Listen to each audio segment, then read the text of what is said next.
Afternoon, everyone. I call this meeting to order. La rencontre d'aujourd'hui. Members are attending in person in the room and remotely using the Zoom application. Before we begin, I'd like to ask all in-person participants to read the guidelines written on the updated cards on the table. These measures are in place to help prevent audio and feedback incidents and to protect the health and safety of all participants, including and especially the interpreters. You'll notice a QR code on the card which links to a short awareness video. A kind reminder to all those in person and online that for the safety of our interpreters, it is very important that your microphone is muted when you're not speaking. Merci à tous pour votre coopération. Thank you all for your cooperation. The Chair. Conformément à l'article 108.3G du règlement, le comité reprend l'examen du rapport 1. We will be studying the report by the Auditor General of the ArriveCAN app. And I do thank you for that.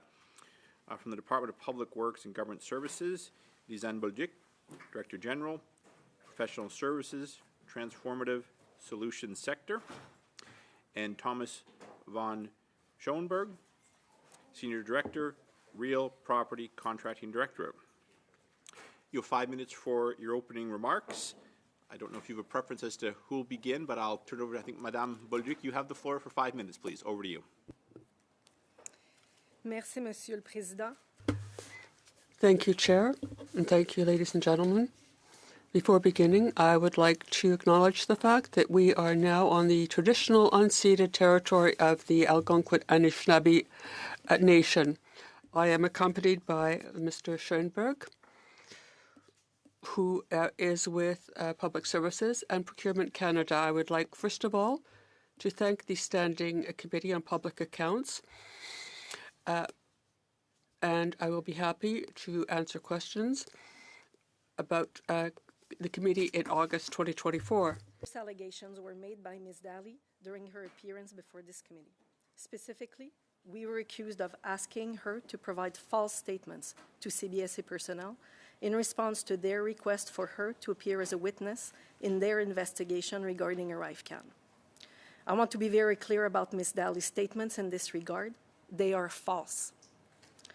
Neither of us asked Diane Daly to engage in dishonest activities. On the contrary, we offered our support during what we understood to be a personally difficult time for her.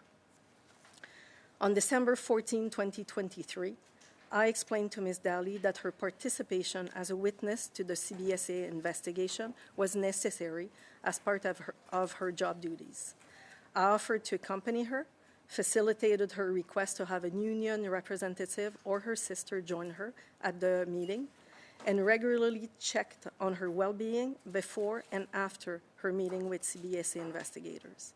Further, between December 23 and March 2024, I responded to several questions raised by Ms. Daly regarding her rights and obligations, either as a witness or as a respondent of internal investigations.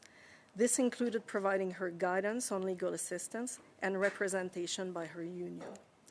I also took extra precautions to ensure that both her and my confidentiality obligations were respected concerning this file. In March 2024, when the employee and I were informed that she was a respondent in a PSPC internal investigation, I reiterated my support and answered all her questions, reassuring her that while she was being removed from her procurement duties, she was on leave with pay. Mr. Chair, my involvement with the ArriveCAN file is limited to my interactions with Ms. Daly and her as her Director General during the period when the CBSA and PSPC initiated internal investigations, so specifically between December 2023 and March 2024. It should be noted that I was not an employee of PSPC's procurement branch during the ArriveCAN procurement process and have no involvement with the related companies or associated contracts. Mr. von Schoenberg's involvement with the ArriveCAN file was very brief and consisted in participating in the 30-minute meeting mentioned by Ms. Daly during her appearance before this committee. He attended the meeting in his capacity as her senior director at the time, with the sole responsibility of informing Ms. Daly of the necessity for her to cooperate with the CBSA's investigation. That is the full extent of Mr. von Schoenberg's involvement on this matter. The false allegations made at this committee on August 7th have called our professional integrity into question and have the potential to undermine our reputations. In my case, this reputation was built over 30 years of flawless professional work in both the private and public sectors, in Canada and abroad. Both Tom and I are committed to fair, open, and transparent public procurements that provide best value to Canadians. I have particular interest in solicitations for professional services, given my role as Director General of a new sector within PSPC, created in April 2024 to transform procurement in this commodity area. Mr. Chair, we are grateful for the opportunity today to correct the record and clear names of the defamatory information presented to this committee on August 7th. Et nous serions donc ravis de répondre à vos questions. We would be delighted to answer your questions on these topics. Thank you. Merci. Thank you. Mr. von Schoenberg. Thank you. I would just reiterate Ms. Bolduc's commentary. I don't have any additional comments to provide. Mr. Chair, the video feed, I don't mind your face, but I just see you the entire time. I'm not seeing the witnesses. I don't know if that can be corrected. Okay, apparently someone is working on that. I'm also informed that there is no additional vote this evening, so that will help us on the time schedule. Hooray. Mr. Erskine-Smith, if it's okay, I'll proceed with questionings unless you insist on. No, that's fine. Okay, that's I just fine. want to double check with you. All right then. Very good. Then we'll begin our first rounds. Thank you to the witnesses. My intention is to get through 4 rounds today. We're going to begin with Mr. Brock. You have the floor for 6 minutes, please. Thank you, Chair. Ms. Bolduc, I'm going to be asking you some pretty simple but very important questions. I appreciate straightforward answers. We don't want talking points. We don't want to be continued to be misled by officials at PSPC and CBSA. You got caught up in this mess. We, as a committee, want to know how this Arrive scam grew from an initial $80,000 app to at least $60 million with no accountability from this government. I realize you're not part of the Arrive Can app, but this, as the more we dig into these issues and interview witnesses, the more we find layers of misdeeds, collusion with top-level executives pointing the finger down the line. Frankly, we've been misled by senior officials on a number of occasions in a number of committees. This goes for deputy ministers and likely ministers that they are protecting. You've had weeks to prepare for this committee meeting, and we're looking for answers. Canadians deserve nothing but the truth. Yes or no, you've had weeks to prepare. Have you received any coaching at all or any material to review in advance of your testimony today? Mr. Chair, thank you for the question. So I have sought and I have received counseling in order to prepare for this committee. This is the first time that I appear at a parliamentary committee, and Okay. I wanted to know about the etiquette. If the question is as Who per counseled you? the accountant, Who counseled you? So people who are Ma'am, in. who counseled you? So essentially the unit that prepares these witnesses to come to the committee. So in terms of material to come to this committee, no, this is my material. Okay. This is, okay. Okay, I want you to name the officials that prepped you for this testimony. Okay, so that's the unit essentially that. What's the unit called? It's the unit that liaises with this committee essentially.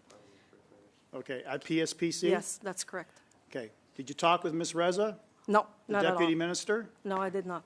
In advance of this meeting and preparing for this meeting, you did not? So thank you, Mr. Chair. I did Yes not. or no? Yes or no? Did you talk with Erin O'Gorman at CBSA? Point d'ordre, Monsieur le Président. Thank you, Mr. Service des lois. Point of order, Mr. Chair. Je comprends. With all due respect, I understand that my colleague wants to put several questions, but with interpreting, there's always a bit of a delay, and I would ask that they show more respect so that we can get the simultaneous interpretation.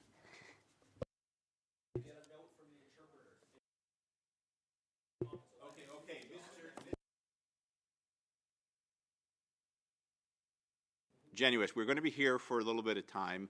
I expect there's going to be some Mr. Genuous, you don't have you're not the chair.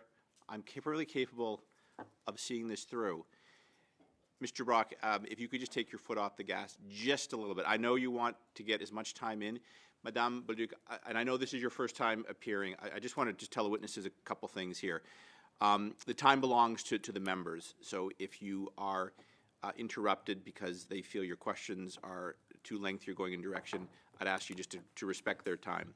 I'm going to assume that all your answers are through the chair, so you don't need to repeat that. Having said that, you are entitled to take a second to answer the question. Certainly, we're not trying to get a rapid fire here. Mr. Brock, if I could ask you just to kind of recognize there are interpreters here as well. Having said that, we are familiar with your rapid style. We know it's one that you use effectively, and the floor is yours for 3 minutes and 40 seconds, please. Bolduc, excuse me, who first contacted you about the CBSA investigation? Thank you for the question, Mr. Chair. I was contacted by the Human Resources unit of my department, and my understanding is that they were contacted by the investigation of the CBSA. Contact you? I spoke to Michael Lafleur. Thank you, Mr. Chair, for the question. I spoke to Michel Lafleur for the very first time on December 13, 2020. December, sorry? December 13th. 13th? Yes, Okay. 2023. Yeah. You were aware of the exchange of communication between Mr. Lafleur and Ms. Daly leading up to your intervention? Thank you, Mr. Chair, for the question. No. December 13, 2023 is the first time that I was made aware of an investigation. Okay, Mr. Lafleur, and hold on, this is my time, ma'am. Mr. Lafleur didn't inform you that he was communicating with Ms. Daly before he spoke with you? thank you for the question. He informed me for the first time on December 13, 2023. Okay. And did he inform you that it was an offer to attend, an invitation to attend, as opposed to a mandatory requirement? Did he tell you that? Thank you for the question.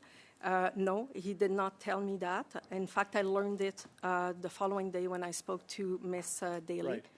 So ultimately, this correspondence goes back and forth between Daly and Lafleur. Lafleur is giving her the impression, because I've got the emails, it's clearly an invitation, it's not a requirement. She says no. She speaks very highly and positively about the work ethic, the integrity, the character of Mr. Utano, Mr. McDonald. She doesn't want to get involved. She specifically confirms people who have lied at committee. She outs Aaron O'Gorman, who we've caught in numerous lies. This is the president of the CBSA who took it upon herself to lie to a parliamentary committee. She called her out. She called out Min Doan, who has also lied throughout numerous committees. You were aware of that, weren't you? Thank you, That was brought to your attention? Thank you, Mr. Chair. I've followed this committee. I've also followed other committees, so I'm aware Yes. of what was said at those So committees. at the time that you get involved, you're actually on vacation. You're actually at least 5 levels above that of Miss Daly, right? You're a director general, right? Miss Daly is I believe, an EX1. Maybe you're an EX5 or EX6. So very, very unusual, because she doesn't report to you.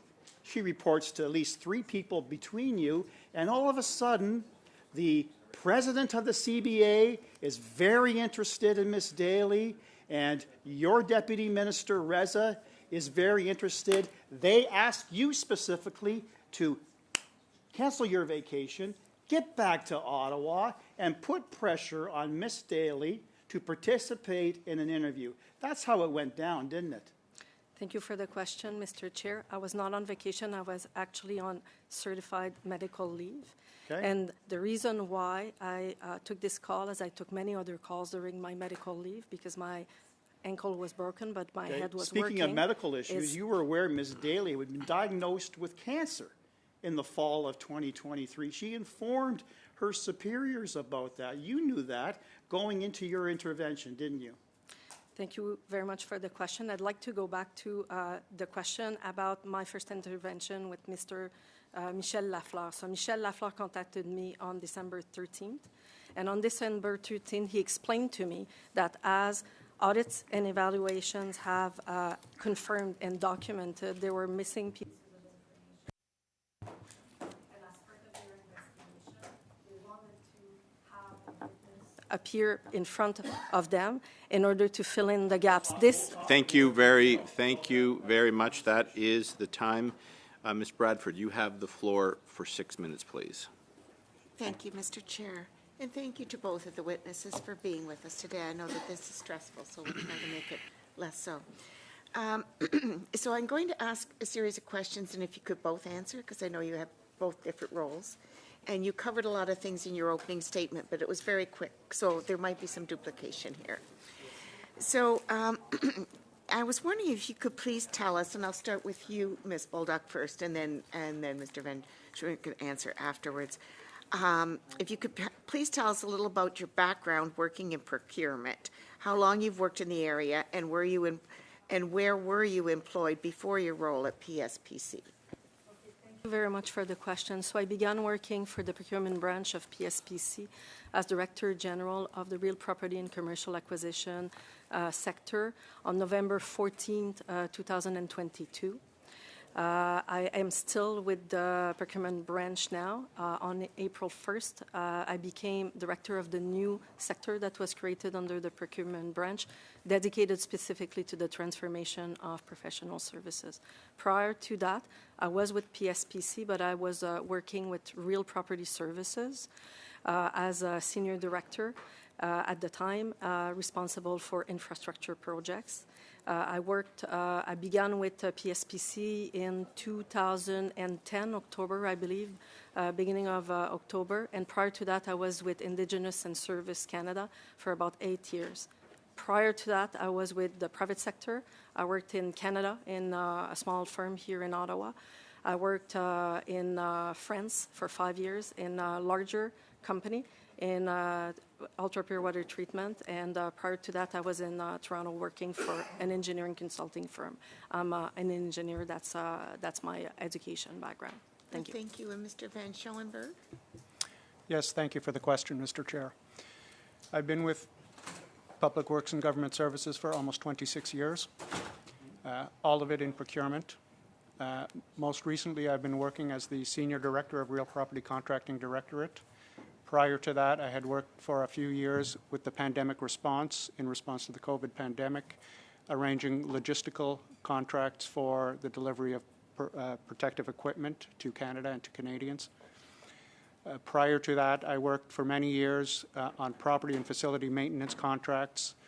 These are large contracts to take care of our government buildings, to maintain them, to assist with leasing, essentially fulsome property management contracts, including repair and alterations to those buildings. As noted, 26 years with PSPC, all of it in procurement. Thank you. Thank you very much. So if each of you could please explain your current roles at PSPC, what kind of day-to-day tasks and responsibilities you do. Thank you for the question, Mr. Chair. So as I said, I'm currently the Director General of the newly created professional transformative sector for professional services. And so in my day-to-day role, I oversee procurements as a common service provider for other government departments. I also, in my current role, oversee the specific directorate that's responsible for the acquisition for the department for PSPC per se. There's other responsibilities that I have as part of this role. So, for instance, I'm part of the governance bodies that are established to review procurements. So when certain triggers on procurements are reached in value, for instance, when these, for example, require approval by the Treasury Board, we have governance to oversee them. A number of us director generals and procurement get together, and we oversee those files, and we make recommendations on the way forwards on those files. So those are the kinds of things that I do on a day-to-day basis in my current role at PSPC. Thank you. And Mr. Van Schoenberg? Yes, thank you for the question. In my current role, I'm the Senior Director of Real Property Contracting Directorate. This is an operational buying group. We manage primarily real property procurements for major projects. What this means is specifically architectural and engineering contracting, construction contracting, and property maintenance contracting. We do this for the National Capital Area. It's one of 3 real property contracting groups within procurement branch, and there are other similar groups across the country providing similar services to the regions. And can you each tell me who you report to at the PSPC? Is it Deputy Minister Arian Reza or DMA Michael Mills?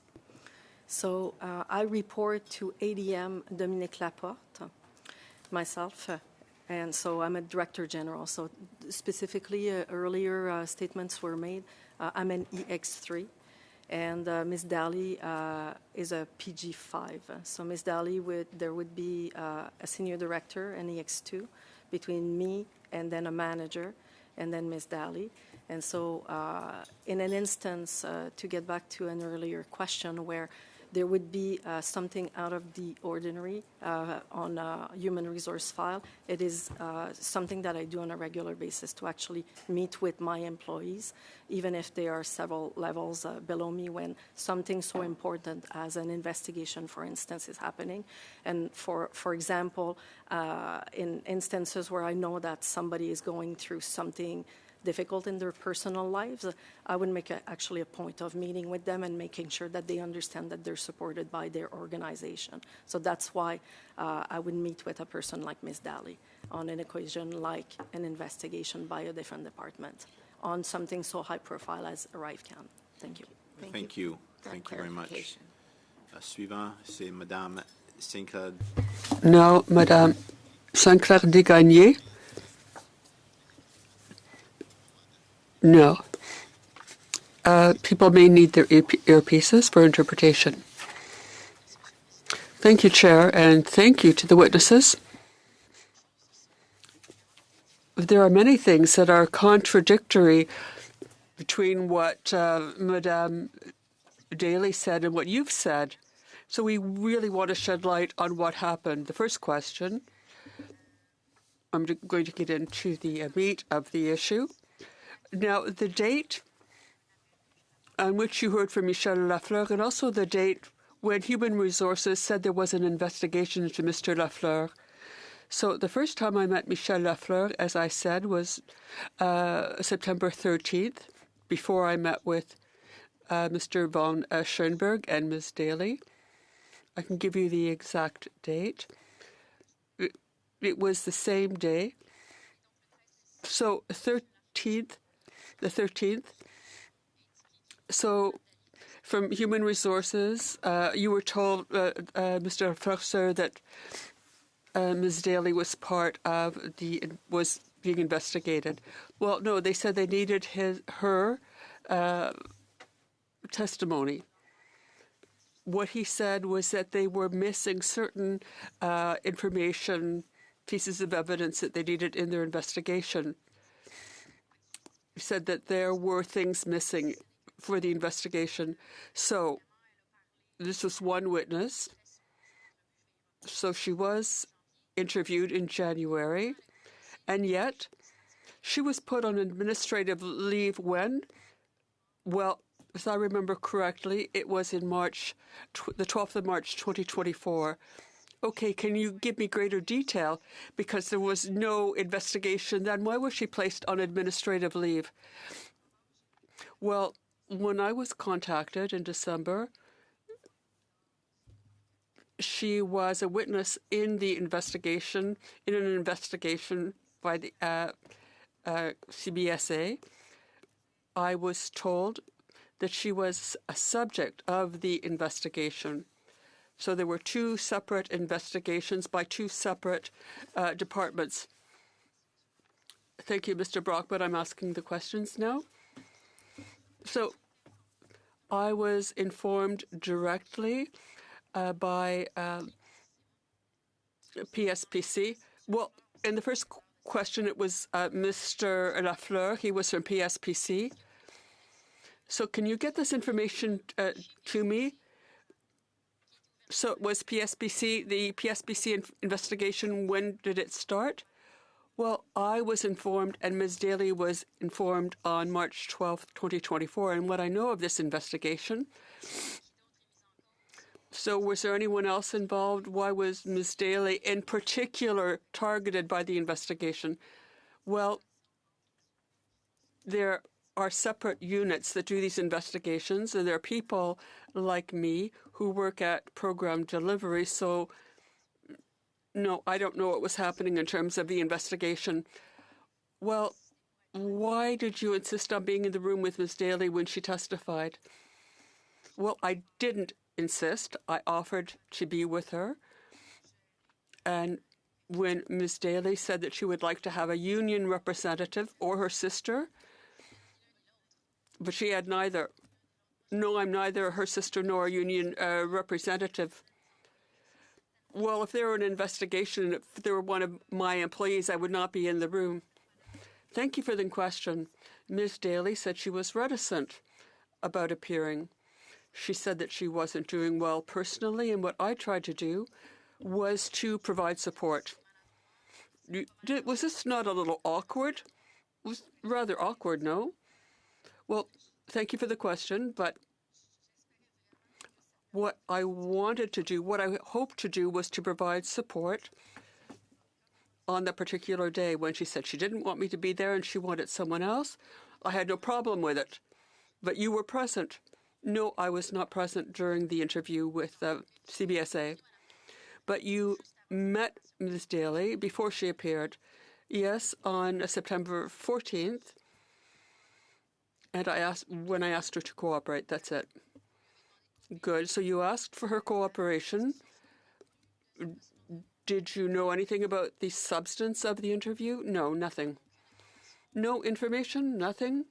No, not at all. So why did Ms. Daly come up with this? Because it's rather extravagant to say this. Thank you for the question. I would prefer not to speculate on Ms. Daly's motivations. What I can say, and I'm speaking for myself, is that what I wanted to do was to provide support. But I'm coming back to the same issue because this is quite unusual that a director general would accompany an employee who was several levels below her, who, in an interview, when she was going to be appearing to ask questions on a very important issue, you said there was also an internal investigation at PSPC, but there was an RCMP investigation which was underway. The RCMP would never allow this kind of thing. So how is it that you, with all your experience, how is it that you thought this was a good idea? Thank you very much for your question. And once again, the employee had expressed she was uncomfortable with this. Yes, it was a fact that it may have been unusual for me to be there, but I'm there for my employees. There are things that happen that are unusual, that happen with our employees, and I think this kind of investigation is not something that comes about every day.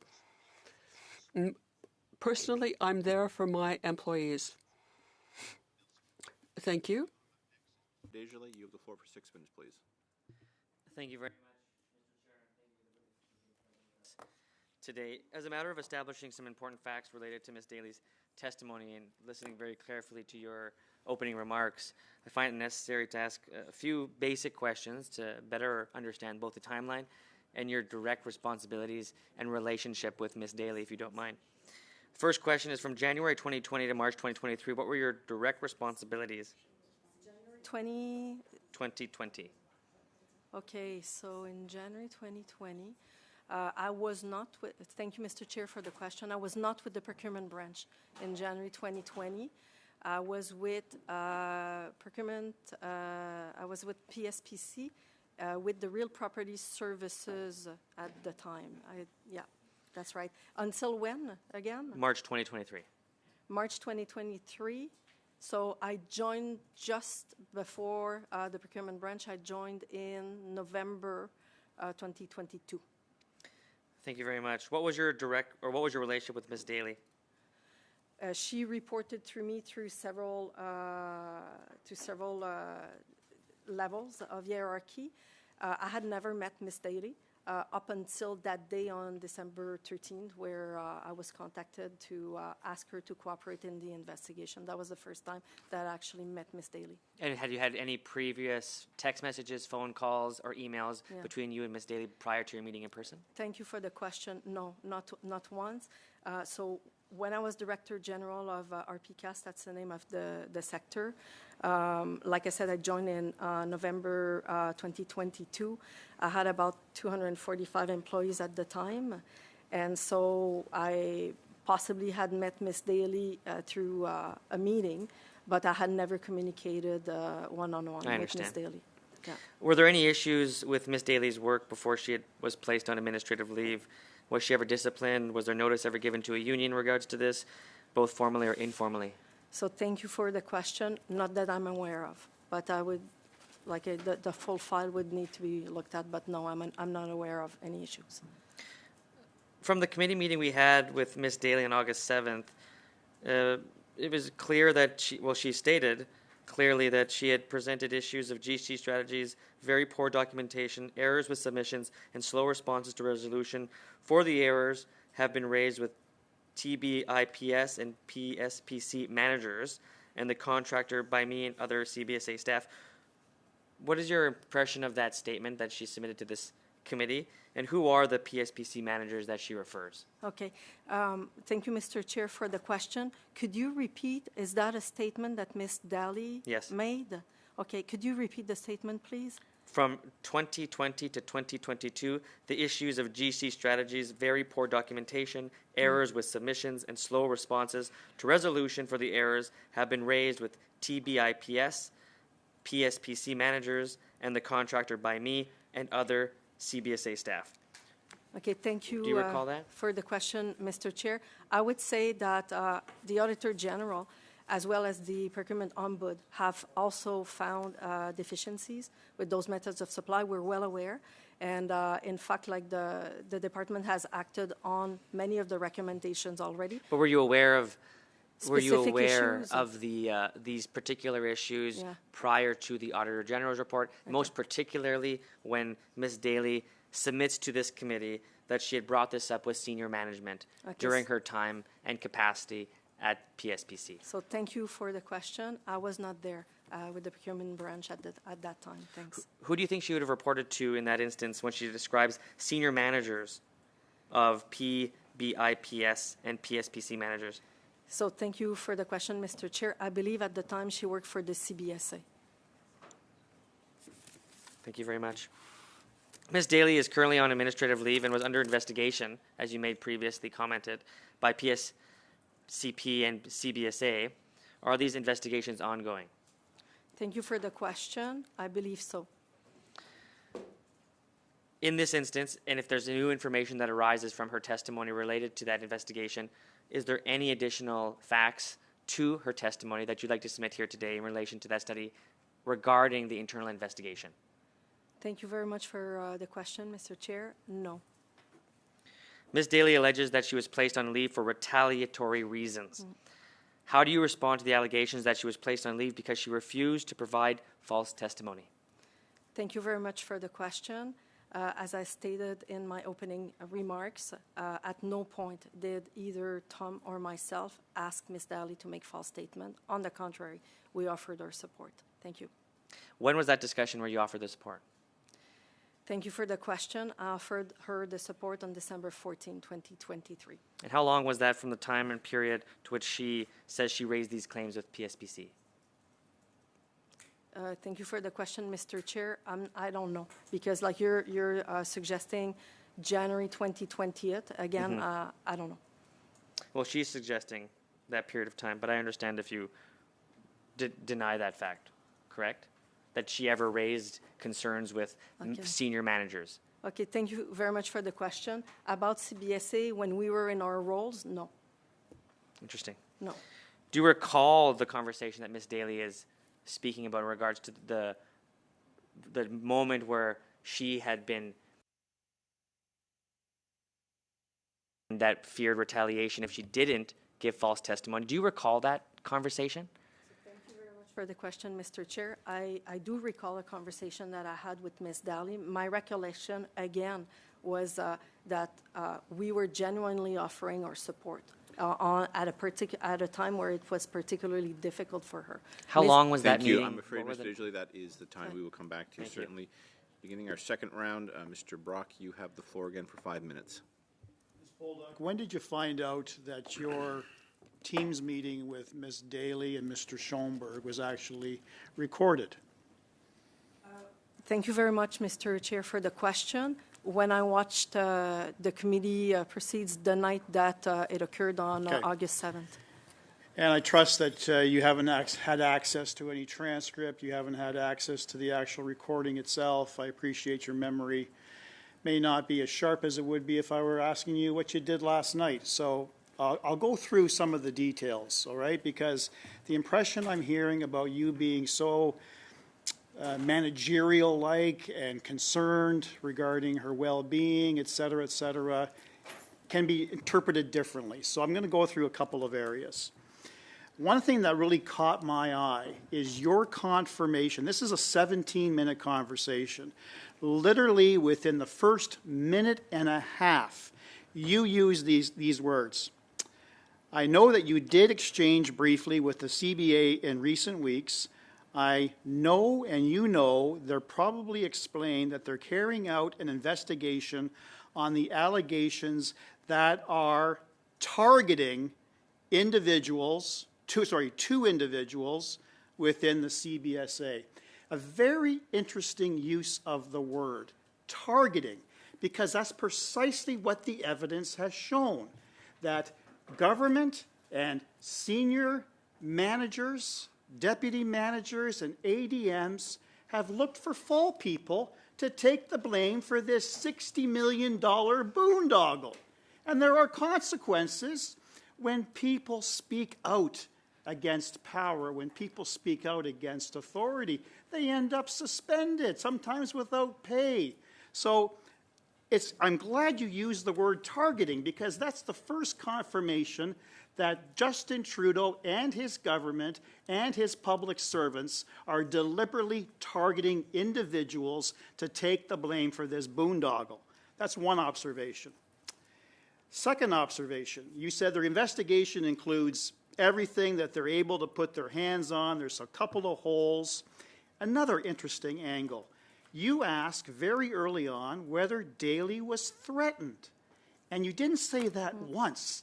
You didn't say it twice. You didn't say it 3 times. In 17 minutes, Ms. Bulldog, you reiterate, if you've been threatened, now is your time to share details. And I would well imagine the people you believed were threatening Diane Daly were her friends, Mr. Utano and Mr. McDonald. Am I correct? Thank you very much, Mr. Chair, for the question. So you are correct. Yes, I thank have you. not heard. Thank you. the- I'm no, moving no, no, on. no. I have not heard the question. I'd like to say it on what you are correct. I have not heard the proceedings. I'd like to explain why I asked you, ma'am, raised 4 this is my points. time. Or Utano threatening Diane, are you saying no? No. Okay, who then were you suggesting was threatening Just her? generally speaking, there's What been evidence were you relying on? none. Who There's told you? been Who told you to use that line of attack? nobody. I was making sure that Ms. Daly did not feel, because she was uncomfortable to participate into the investigation. Because had- she already laid out her position. So why does she need to participate in an optional meeting that you kept stressing was no longer optional? In fact, what really disturbs me is Ms. Daly specifically asked you, I want evidence. I want policy. I want written direction. I want something official that compels me to participate in a meeting that I'm not comfortable with. You agreed that you would provide that, and in fact, you didn't. So why didn't you provide policy? Thank you very much for the question, Mr. Chair. I did, in fact, got these policies, and I looked at them. When I looked at them, I realized that the meeting was very strongly mandatory for her under the policies that I reviewed. The reason why I did not provide those policies to Ms. Daly is because, as I explained previously, I was genuinely trying to offer my offer. When I got a hold of this policy, she had already accepted to meet with the CBSA. There was no point at that time for me to provide these policies. I don't accept that. I don't accept that at all. You're trying to portray yourself as being really kind to your employees. An employee expresses reservation, concern, feeling pressured to participate in an interview that she doesn't want to do. She asks you a legitimate question. Give me evidence of policy. You find policy and you deliberately withhold it from her. Thank you, Not Mr. good Brock. enough. Thank you, Mr. Broad. Next Mr. is... Druin, I'm all about Order, accountability. order, Maybe you're order, not, but order, I am. Order. Next is Mr. Erskine Smith. You have the floor for 5 minutes, please. Thanks very much, Chair. I guess I'm going to start with you're coming in after the fact, and you are part of the investigation by the sounds of it. You've started to articulate your version of the MS Teams meeting. What could possibly have happened during that meeting for Ms. Daly to think that she was being pressured to provide false testimony? Is there anything at all in your recollection? What could she possibly be pointing to? Mr. Chair, I would prefer not to speculate on Ms. Daly's motivations to feel pressure. Like I explained earlier, when the investigator from the CBSA contacted me, he explained that there were gaps in the facts that he was trying to put together to have the investigation completed, and his motivation was to access a witness who could presumably fill in those gaps. My motivation was to ask for the cooperation of Ms. Daly as a witness as part of this investigation. So that conversation, again, I don't know why Ms. Daly, and I don't want to speculate as to why Ms. Daly took away that she was being pressured to make a false testimony. I don't know. This is an individual who had direct dealings with Mr. Firth from GC Strategies, had some direct involvement in communicating as to the contours of what the RFP was going to be. You're sitting here today in front of us, and you've not been involved throughout the ArriveCAN awarding process or the delineation of the RFP, but you're here at the back end of this as part of the investigation. What's your view of Ms. Daly's involvement with GC Strategies sitting here today? Thank you very much for the question, Mr. Chair. I do not want to speculate. There are two investigations underway, one with the CBSA, one with PSPC, and so I don't want to speculate on why. And who did you, what individual did you report into as a consequence of your meeting with Ms. Daly, and you're ultimately reporting up the ladder? Who are you reporting to? So thank you very much for the question. I did not report on the meeting to anybody at the time. I just did my job on that day. But at the time, I reported to the ADM of the procurement branch. I would have, if I felt pressured to provide false testimony in a meeting with a superior, I would have immediately put that in writing. Is there anything in writing? Thank you very much for the question. No, there is nothing in writing to the effect that she felt pressure. So there's just no follow-up. So from that December 14th meeting, what's the follow-up on your end? Is there anything in writing as between you and Ms. Daly? Thank you very much for the question. I did follow up with her. Actually, I did meet with her early in January to check in on her. The holiday had passed. Again, she was not well. I was myself off, and I just wanted to make sure that she was okay before appearing in front of the investigators of the CBSA. But that was it. It was When you verbal. checked in with her, sorry for Yeah. cutting you off, and you don't have to thank me for each question. But when you checked in with her in January, was that in writing? No, I just met with her. So you never communicated with her by email? I did not. No. And she at no time subsequent to that December 14th meeting raised concerns with you or with Mr. blanking on your name, Mr. von Schoenberg, around intimidation or pressure? Thank you for the question. No, she did not raise concerns about intimidation following that meeting on December 14th. In fact, I learned of how she felt when I watched the proceeding of this committee on August 7th, 2024. So this is, if there's nothing in writing and she's not lodged a complaint around pressure, what would make one think that she's suspended as a result of whistleblowing or some concern on this front? Thank you for the question. That's her version of the fact. Okay. Well, my only other question for you, Mr. And Mr. Chair, I'm new to this committee, and if we have any, I understand that Ms. Daly emailed back and forth with Mr. Firth. I understand that she's now, laid out some pretty serious allegations. If there's any evidence that she shared with this committee on any correspondence, on any transcripts of where the pressure is obvious, I think that's important. But if not, I mean, the line of attack is a bit of an odd one if we don't have evidence to back it up. Thank you very much. You have a right to reply if you would like it, but that was very good. Suivant, c'est Madame Sinclair-Desgagnés pour 2 minutes 30. Ms. Sinclair-Desgagnés for 2.5 minutes.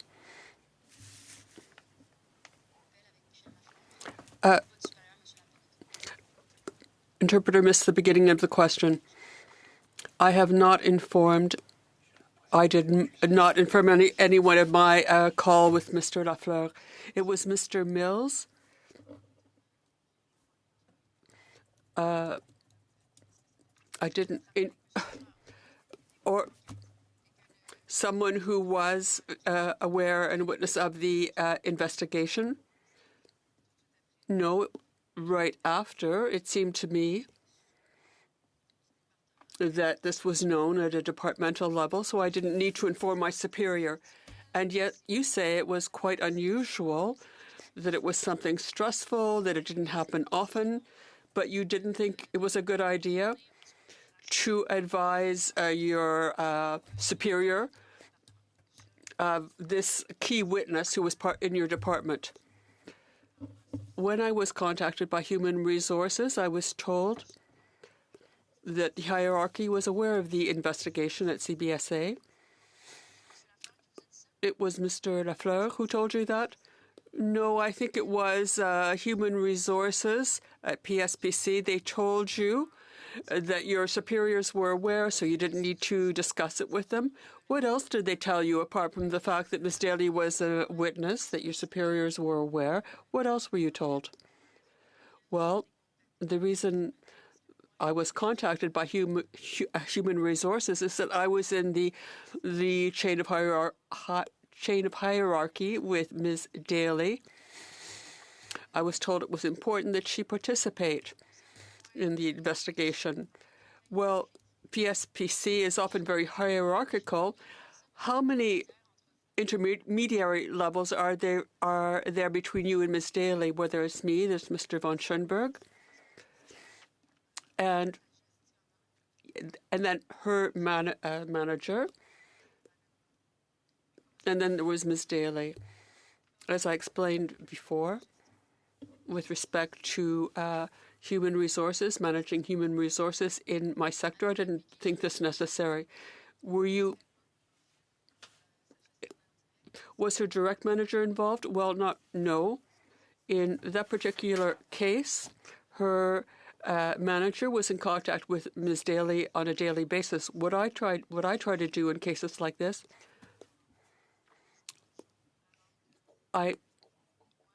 sound is cutting out for the interpreter. Now, this was a very delicate thing, this investigation by the by PSPC. Her manager, I informed her manager in March that I had learned that there was an internal investigation at PSPC because Ms. Daly was relieved of her duties in procurement, and at that time, I had to look into my responsibilities in terms of confidentiality. The interpreter advises that the sound is cutting out. Now, I have a point of order. Mr. Genuis. It's cutting in and out. OK. Attends une seconde, on va vérifier. Okay, we'll check. Pour vrai? OK, Non, ça. c'est bon.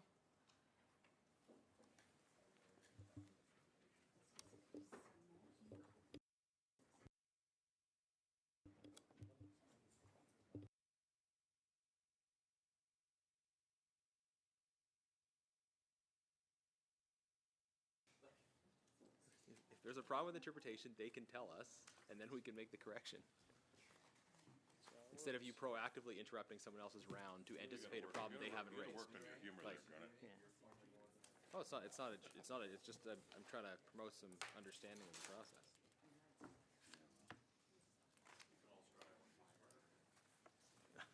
It's not. It's just paying attention. Having as many kids as you. Well, yeah. It's not that difficult, you know. That's why he's used to people talking at the same time. Yeah. That is also true, yeah. No, my kids, my wife puts on committee for the kids at home, and I realize it's a bad influence, actually. I tell them this. Once I had to say to my son, this isn't the natural resources. Like here you have to listen to it.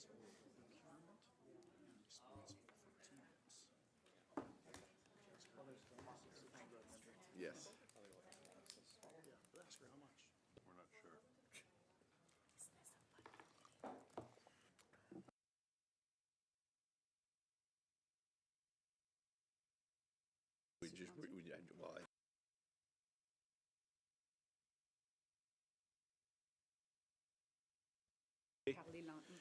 OK, on va continuer, puis...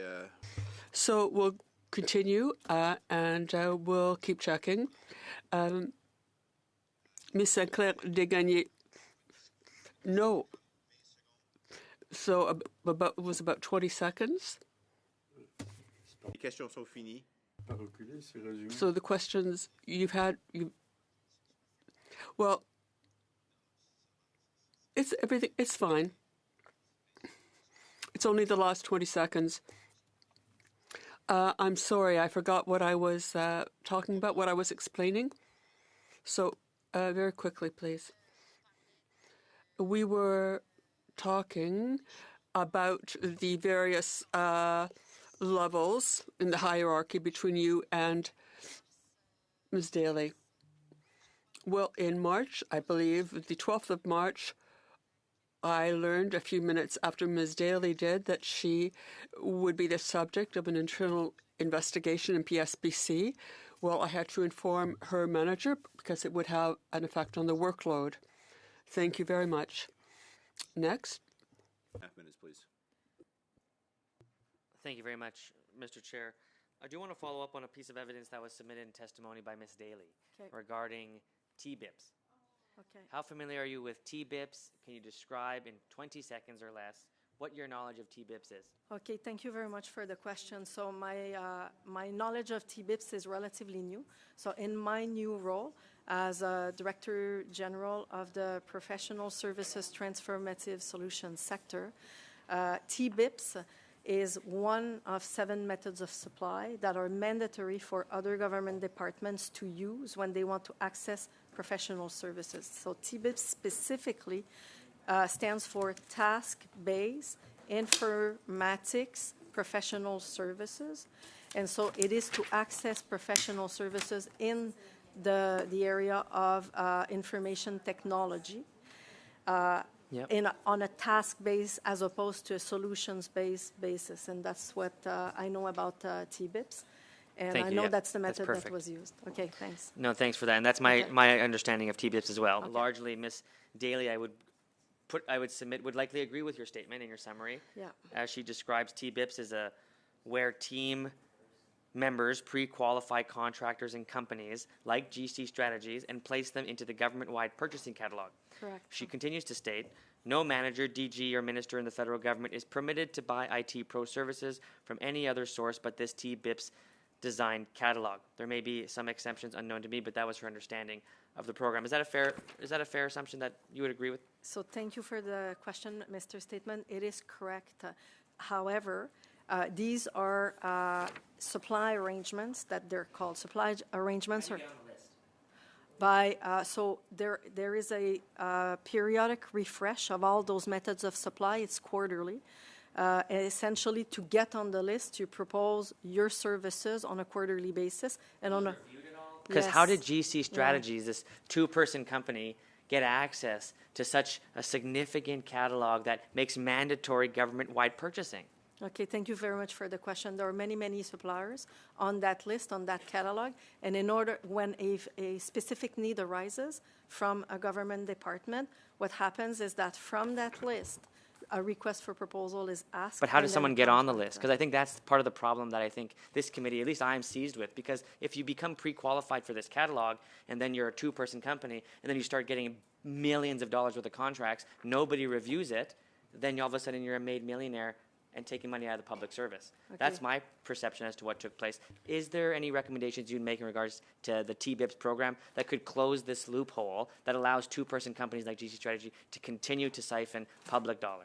So thank you very much for the question. So in fact, there are many recommendations that were made both by the Auditor General of Canada and by the Procurement Ombudsman. We're acting on them all. They pertain to methods of supply such as this one that you've described.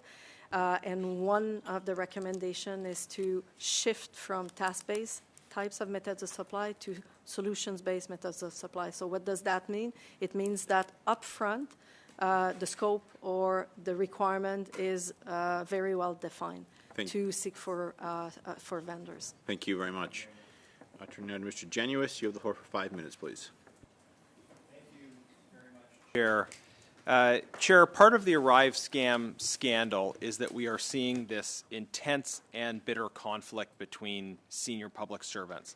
Senior officials accusing each other of lying, of falsifying evidence, even of faking major illnesses. And we have a similar dynamic today where we have witnesses whose testimony conflicts with the statements of Ms. Daly. And I want to just observe that whoever you find more convincing, the fact of this intense conflict within the ranks of the senior public service is a major problem. It's a problem that this division exists, that people can't trust each other, that someone is lying, and that whoever's responsible is not owning up to the problem.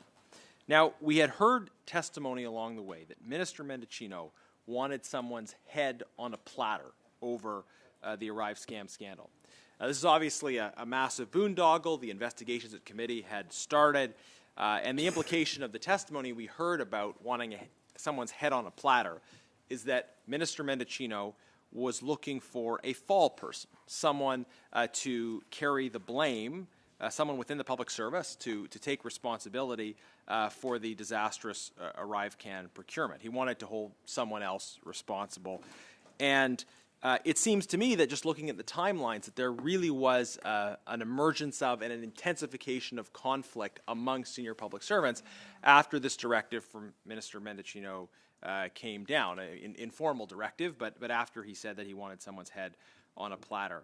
And I would just observe as well that we've seen the conflict between what you might describe as the Min-Doan faction and the McDonald-Utano faction. So I think this kind of plays into the questioning of Diane Daly and her allegation that she was sort of supposed to say certain things about who was responsible and she didn't say the things she was expected to, and therefore people went after her. So I want to ask a few questions about this. When did you first decide to interview Ms. Daly? When did you reach out to her and say, we need to talk to you about this? Thank you very much for the question. So I reached out to Ms. Daly, as I said earlier, on December 14th, after I was asked to ask her to cooperate with the investigation. So I just thank you, and I just want to observe that was after the McDonald-Utano testimony, where they basically came out with very strong criticisms of Min Doan and other senior public servants. So you were asked to interview Ms. Daly after Mr. Utano and McDonald had already kind of separated themselves from the narrative being advanced by other officials. Can you confirm that during her hearing with you, Ms. Daly accused Min Doan of lying and said that Min Doan was responsible for the decision to choose GC Strategies?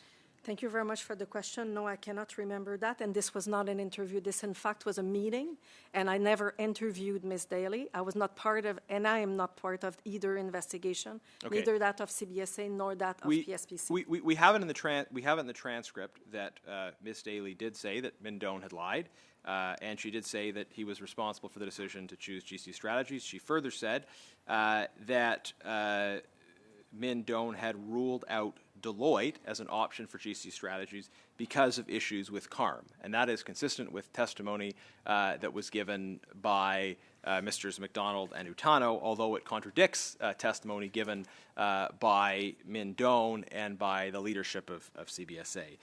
So I don't know if you can confirm that or not, but that's in the transcript that we received. So thank you very much for the question. No, I cannot confirm that. I don't recall this, and I have not heard the transcript nor read the transcript, so I don't recall that. Okay, it's there, and members have it. But what was clear to me is that Ms. Daly's testimony conformed to the version of events that we heard from Cameron McDonald and Mr. Utano. It conflicted with the events that we heard from Min Doan, and statements by the senior leadership of CBSA confirms what Min Doan's supported what Mr. Doan's statement was. So you have these two conflicting stories, and the problem is that people who support one version of events continually get forms of pressure. They get put on leave, in some cases leave without pay, whereas people who support the other version of events don't face the same kind of consequences. Question, Mr. Genuis. We're trying to make sense as a committee, and I'd just be curious for your comments on this, of why, while an investigation is supposedly still ongoing, you have this conflict between senior officials, and one faction is facing penalties already, and the other faction is not, when the investigation is supposedly going on. Doesn't that suggest kind of a problem?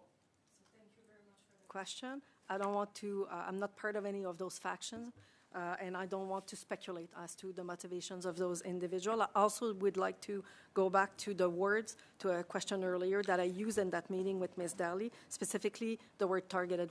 I was trying to convey... Actually, Ms. Bolduc, I know you're going to have a chance to answer that. We are over the time, and I give witnesses the chance to answer the question posed to them. I'm sure this is going to come up on the next round or soon thereafter. Ms. Yip, you have the floor, please, for 5 minutes. Thank you, Chair. Thank you for coming. And I'd like to direct my questions to both of you, if you could answer Mr. Schoenberg as well. Could you please tell us how long you've worked with Diane Daly, and what was the working relationship like? Thank you very much. I'm going to start and then ask Mr. von Schoenberg to step in. So Ms. Daly, from the record, not from my recollection, came back to PSPC as a department in summer 2023. So I began working for the procurement branch about 6 months prior, so in November or a few months prior to that, so November 2022. So she came back through my hierarchy a couple of months after I had joined the procurement branch. Like I explained earlier, I had not met personally with Ms. Daly until I reached out to her for that meeting of December 14, 2023. Following that meeting, I kept in touch as related to the investigations with Ms. Daly, but for no other purpose than that. So I have a couple of meetings with her in my records where I checked in on her between December 14, 2023 and March 12, 2024. That it was a good relationship, or was it contentious or tense? Thank you for the question. It was like a business relationship, and I didn't feel that there was anything particular about meeting with her on the few occasions that I had to meet with Ms. Daly. She expressed, like I said, reticence. She had expressed that to participate in the investigation. She was forthcoming with that. She was also forthcoming about her personal situation.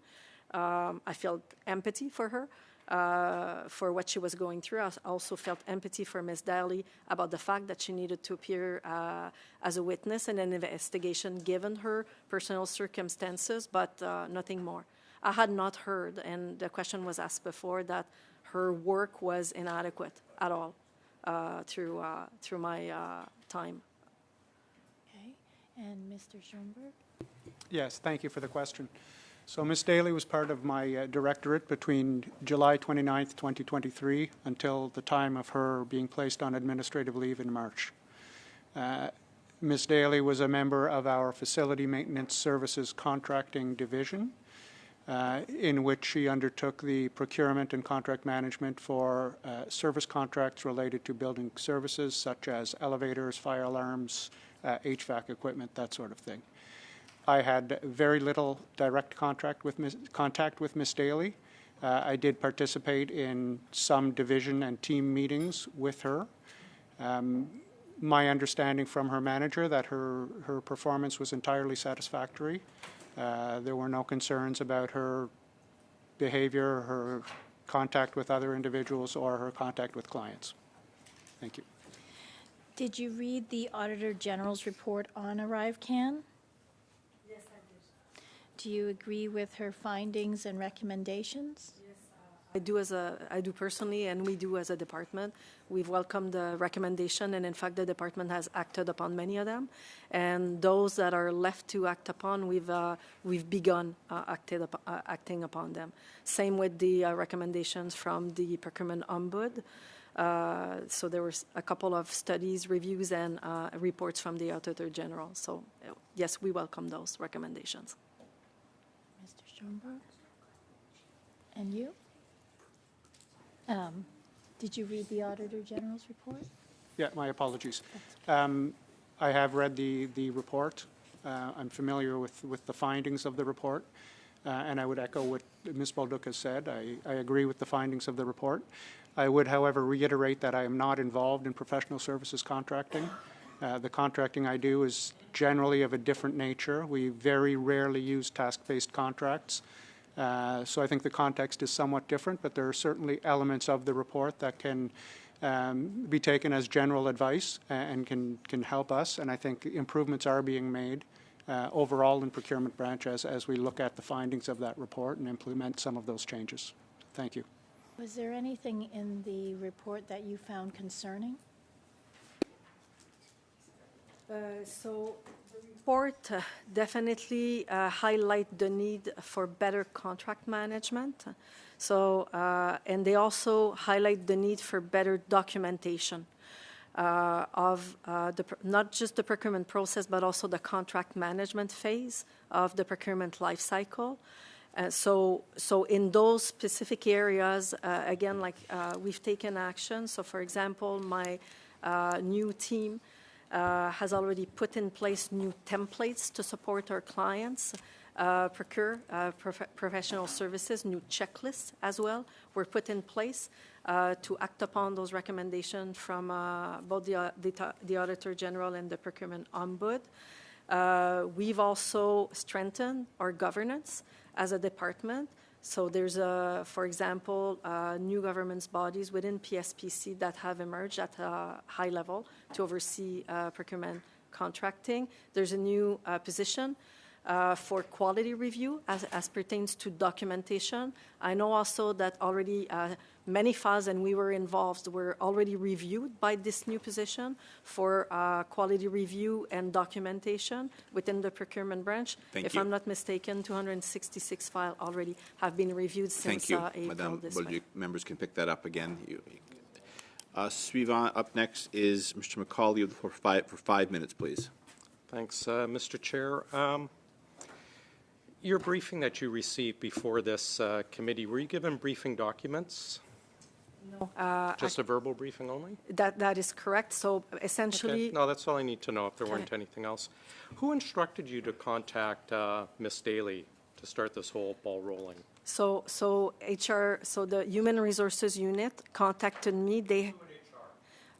So I believe it was a director in Human Resources who was aware that the investigation unit. Contact someone at your level to contact Ms. Daly. Why not Mr. von Schonenberg? Why Yeah. would HR not do this themselves? It's a good, yeah, thank you for the question, and it's a good question, actually. It could have been Mr. von Schoenberg. I know the people within Human Resources. I've worked with them quite. How many other affairs such as this have you got personally involved in at this level of people relatively lower down the At least ladder? 2 others that I can think of, yeah. Two. You don't find it odd that HR would contact you about this? So, thank you very much for the question. No, I actually know those people Do you know within. why specifically she was suspended or put on admin leave? No, because I'm not part of that investigation, so I don't. But you testified earlier that you're hands-on, you're a caring person, you wanted to be involved, and you followed up with her, you said, but you didn't follow up when one of your people was suspended, and about the reasons why she was suspended. I actually had interactions with her after she was suspended. She asked questions about. But you never asked why she was suspended? Whose decision was it to suspend her? It was made within PSPC, so. It was, yeah. But it was not my decision, but I did carry it as her superior. You were promoted 2 weeks after her suspension. When did you apply for this promotion or put your name in for the promotion? So thank you very much for the question. This was not a promotion. I want to be super clear there. Although I know that it was said that it was a promotion, I was already a director general. I was already an EX3. I had been for a while. Did you put your name in for this, or they just plucked you out of the air for this role? So I was asked to stand up. Asked by who? Asked by my boss. So Who's your boss? When I boss. ask who, I'm asking for names, please, just So- for the future. So my boss is the ADM, Dominique Laporte, and he asked if I would undertake the transformation of professional services. And as several reports Okay. from the audit. You repeatedly said that when they contacted you, it was about gaps in the or gaps in the story. What were those gaps? Thank you for the question. I don't know because I'm not part of the investigation. But again, as documented through audits that are public, there were gaps in the procurement and in the contract management for RIFCAN. Do you know what those gaps were? Did So you look into this? specifically as part of the investigation, no, I'm not part of the investigation. Let me ask you something. It's very, the narrative here is very strange. One of the things that the PSPC and Mr. Fleur seems to be going after Ms. Daly on is, this email, this creative writing that somehow that she had some role in selecting GC strategies. Someone at her level would not have been able to do that. Now, who was responsible for signing off on a NSC, the National Security Exemption they seem to be putting on Ms. Daly? So I don't know because I was not part of the procurement process at the time. Are you aware that the person who signed off on it was Ms. Reza, who is now, of course, the Deputy Minister? I was not. Do you find it odd that they seem to be targeting someone who is a PG05 very far down the very far down the ladder for this, when legally it's the ADM at the time, Ms. Reza, who is accountable and responsible for signing the national security exception? So I was not aware of that, and I don't want to speculate on odd or not. But you understand how odd this is, that somehow this like, the government cannot put out a tweet without 20 people approving it.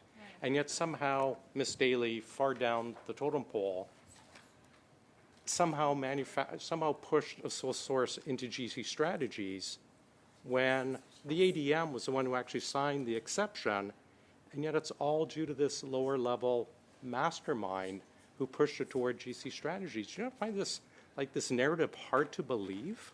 So thank you for the question. I don't want to speculate. Thank you. That is the time, Mr. McCauley.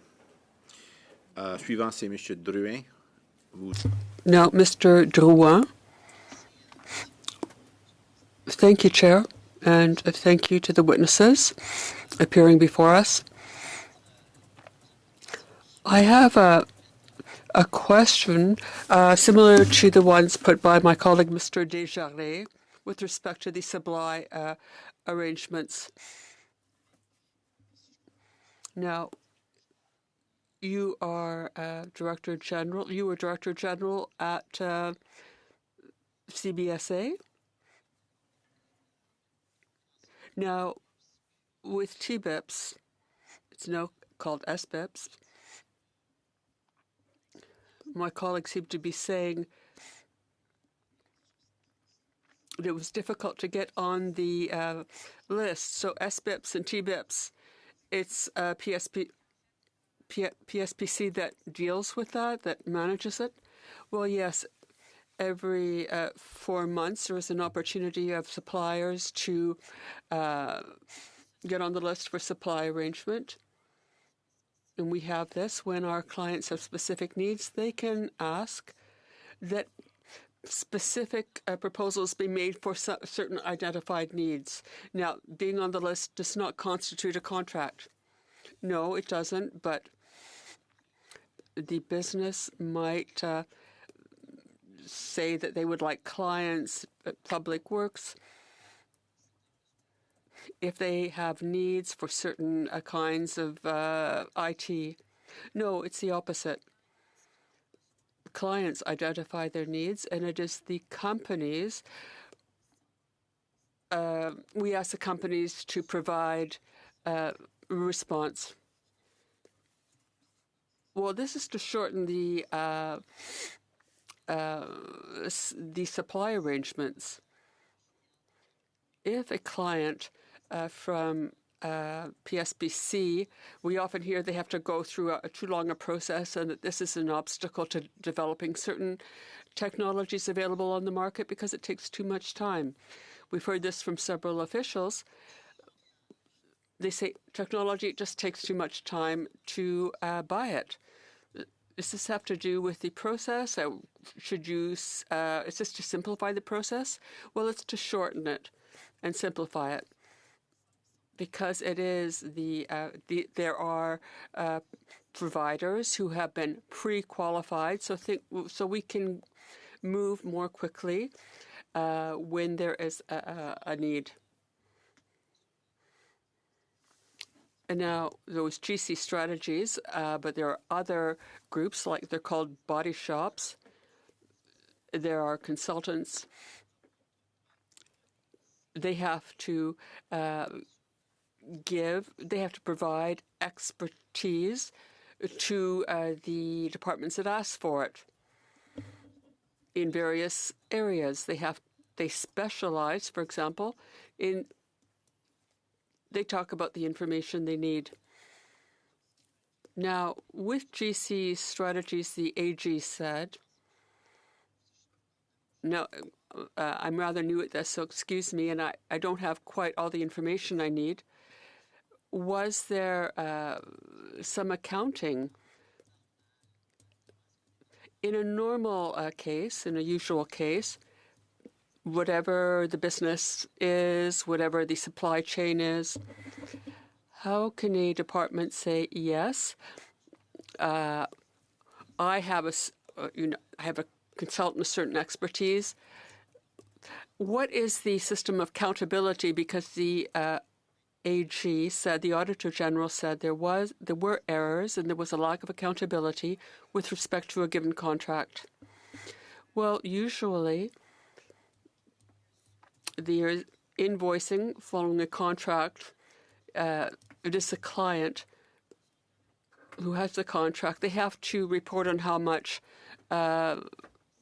they've spent. Our role at PSPC is to look at the maximum amount of money that can be spent on a contract, and then to say something if this amount, if it goes higher. Now, there is a responsibility to follow expenditures with respect to the contract.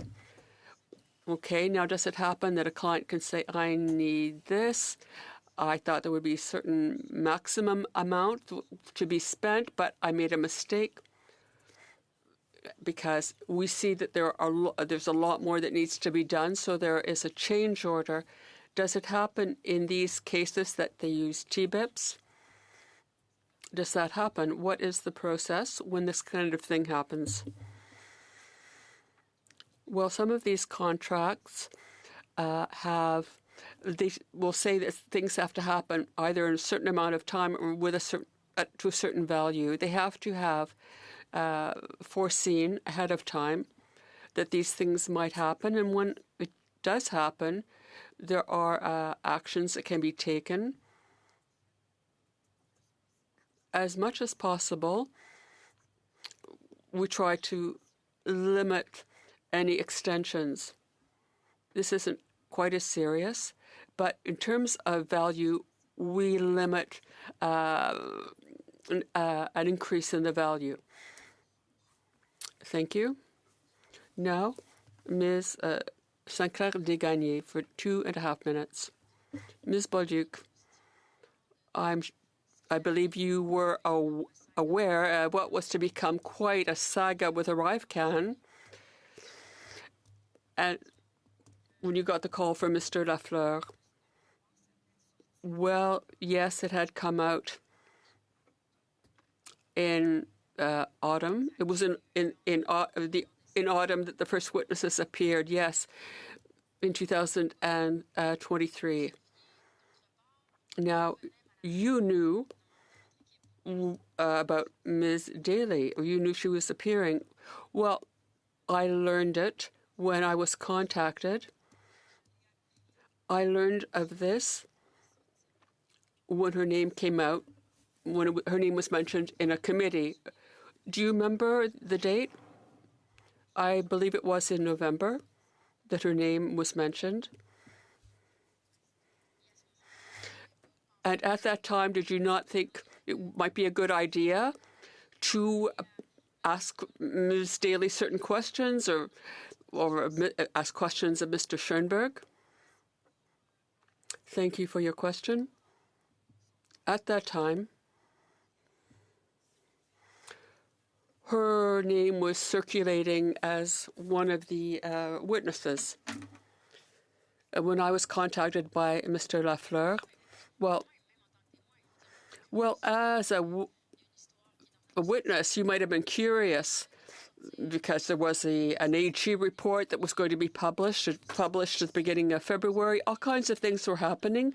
One of your employees' names was circulating. There was this thing to do with CBSA and all of what was to become a scandal. And you didn't discuss this with Ms. Daly or any of her superiors? No, I talked to her for the first time, as I said, in December 2023. And when Ms. Daly worked for me, or was my employee, she worked in a sector of procurement which didn't have to do with professional services. Mr. von Schoenberg described it. It had to do with maintenance and infrastructure. And as Mr. Schoenberg also explained, there was no problem with the work she was doing in that area. All right. Mr. Desjardins. Thank you very much, Mr. Chair. I do want to continue my questioning on the TBIPS program. In my perspective, the TBIPS program is a system that has largely allowed for these brutal companies like GC Strategies to have ever gotten in the door to public procurement that takes good jobs away from public servants. And we've heard this many times at this committee already. The TBIPS program has someone in charge of it. It has somebody who makes a decision related to who gets on that list. Who is that person? Thank you very much for the question. So there's a team, like I explained earlier, who assesses proposals that are received on a quarterly basis for each and every one of those methods of supply, TBIPs being one of them. And what's the name of this unit? So the name of this, so it's directorate, and it's called the PSD, so Professional Services Directorate. That's simple. Yeah. And who is the leader of this Currently me. To transform it, I'll say that what you've just stated, we have recognized, and it's been said at committee, that we need to make changes. So specifically, I'm So it's a asked to problem. make changes. You'd agree that the TBIS program allowed for what in this case is either a convenient loophole for small predators like GC Strategies to take advantage of millions of dollars of government contracting, or at worst, it is a coordinated criminal effort that would allow for bribes, that would allow for fancy dinners, that would allow for preferred access by certain individuals that would align themselves with groups like GC Strategies. It's either one of the two, correct? So thank you very much for the questions. So again, we recognize that we need to modernize. We've already started modernizing. We've brought in several changes to those methods of supply. With that, and I fully agree and commend the work related to the rebuilding of the program. Okay. What's important to understand in any mistake, particularly systems failures like this, I classify this as a massive system failure. And in your work to try to rebuild it, we need to understand how these things went wrong. The Auditor General found instances where high-level officials were taken out to dinners, were given preferential treatment to GC Strategies. Do you think that in any way, shape, or form could have determined the outcome of GC Strategies getting onto a list like TBIPs that allowed them access to millions of dollars of government contracts? So thank you very much for the question. GC Strategies must have, I wasn't there at the time, made a proposal and gotten onto the list, the supplying arrangement. That's little groups like this, the GC Thank Strategies you, able Mr. to get on a Desjardins. list like this? Mr. Desjardins, thank you. Chance You for the will have another opportunity. You'll be able to pick it up. I'm going to give you a full 2.5 minutes for your final turn. Ms. Kuzi, you have the floor for 5 minutes, please. Thank you very much. In her opening statement, Diane Daly stated she felt intimidated and attacked during the internal investigation currently going on at CBSA. She used phrases such as, "I'm very concerned that if I tell the truth here, I'm going to lose my job." She also stated that I have been muzzled for some time now. In the same opening statement, Ms. Daly stated, despite assurances from my Director General and Senior Director at the CBSA, that the CBSA was not investigating me. ATIP records show PSPC began investigating me on December 11th, 2023. She states, I haven't had federal authorization to do procurement from 2018 through 2023. I'm currently on administrative leave from Public Works. Can you please explain why Ms. Daly was told she was not being investigated when she is now part of the agency's internal investigation process and has since been interviewed? Thank you very much for the question. Ms. Daly still is not under investigation by the CBSA, is my understanding. Again, I'm not part of those investigations. I can confirm that there is an investigation at PSPC. At the time that the statements were made by myself to Ms. Daly, she was a witness into an investigation, so the statements that I made to her were accurate and true when I made them on December 14, 2023. If Ms. Daly did not have any federal authorization to be involved in procurement, can you explain why Christian Firth named her as the individual in the CBSA that helped him negotiate the terms of his own contract? Thank you very much for the question. No, I can't. Mr. Firth and Ms. Daly would have to speak for themselves on that. If you suspected Ms. Daly of misconduct in the procurement of the Arrive Can application, why was she given procurement authority once again in July of 2023? Thank you very much for the question. Again, I did not suspect Ms. Diane Daly of anything at the time because I was not there, was not part of the procurement branch at the time.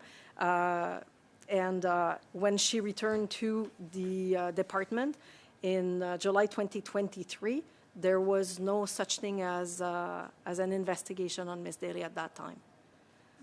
Ms. Daly stated in her testimony that she believes she is on administrative leave because CBSA and Public Works did not get the negative narrative expected about two former bosses at CBSA in the January 15th, 2024 security interview. Is this the reason Ms. Daly was placed on leave? Thank you very much for the question. Those are her statements. In answer to your question, is that why she was placed on leave? She was placed on leave because an administrative investigation began in March 2024, initiated by PSPC, and we judged that it was more appropriate to remove her from her procurement duties given the investigation and place her on administrative leave with pay at that time. Okay, well, I'm not sure what you based your judgment upon, but Ms. Daly also stated, Madame Bolduc, that 2 weeks after she was placed on leave, you, as her former Director General, were appointed Director General of the new Professional Service Transformative Solutions sector on March 27th, 2024. You've corroborated positively with this today. So it would appear that this position was created and given to you because you helped to generate a false set of reprisals against Anthony Utano, Cameron McDonald, and Diane Daly, as they claimed. What would you have to say to that, please? Thank you very much for the question. As I explained, this was a lateral move. I was previously Director General. I was asked to step into an area of procurement where help was needed, hence why I accepted the position as Director General to transform the professional services. Again, there were several reports from the Auditor General and the Procurement Ombudsman that identified a need to modernize, to transform, and I stepped into the job. Did you receive an increase in salary or substantive level in this new position? Thank you very much for the question. Not at all. You know, Mr. Speaker, I'm not sure if the group here is aware, but Canada's Public Servants Disclosure Protection Act, which provides whistleblower protection, was ranked last year comparative to 50 other countries.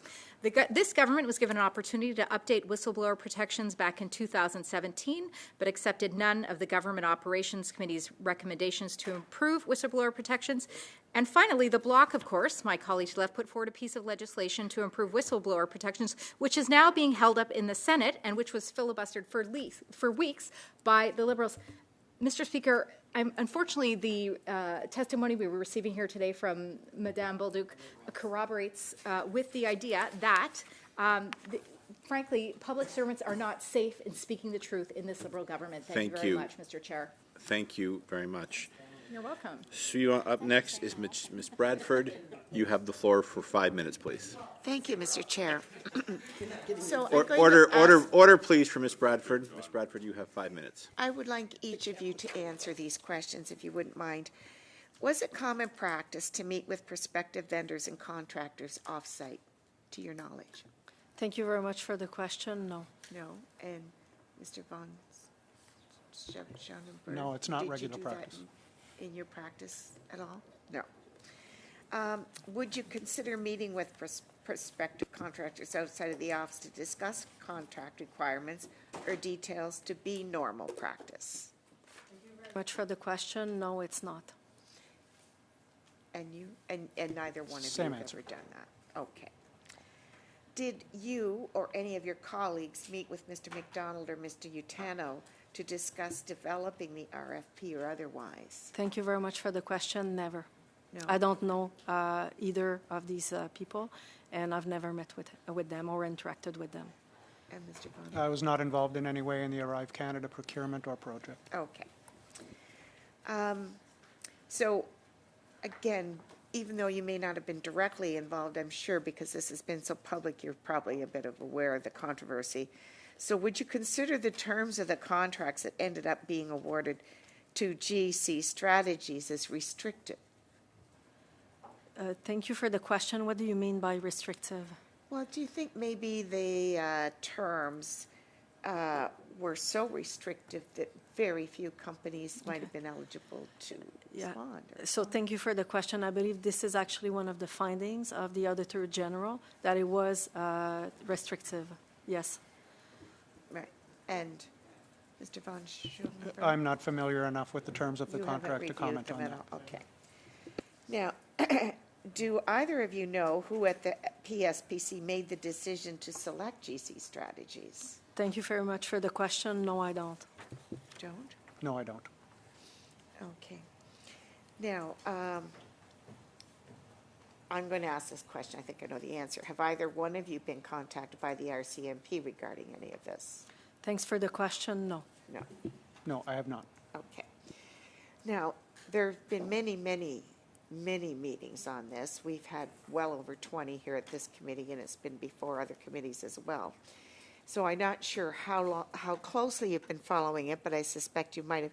Is there anything that's been said over the many meetings and witness testimonies on this issue over the last several months that you disagree with or would like to clarify?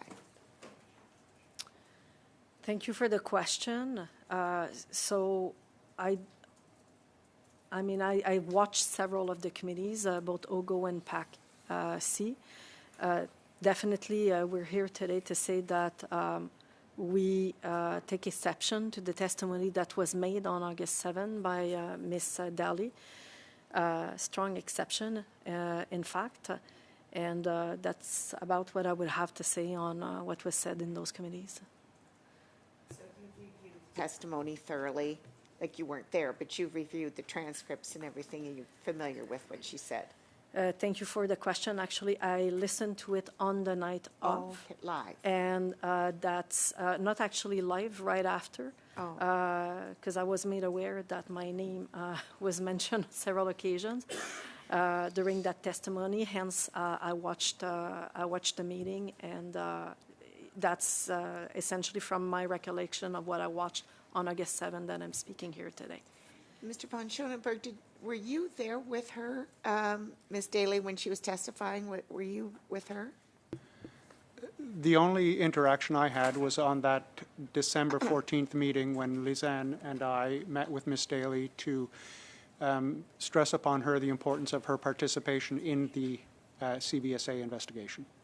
Okay, so are you familiar at all with her testimony? Have you heard it or seen the transcript or anything? I'm familiar with her testimony at this committee. I watched that transcript, or I watched that tape after I was made aware that my name had been raised. Okay, and do you have any concerns over her testimony? Like, did it?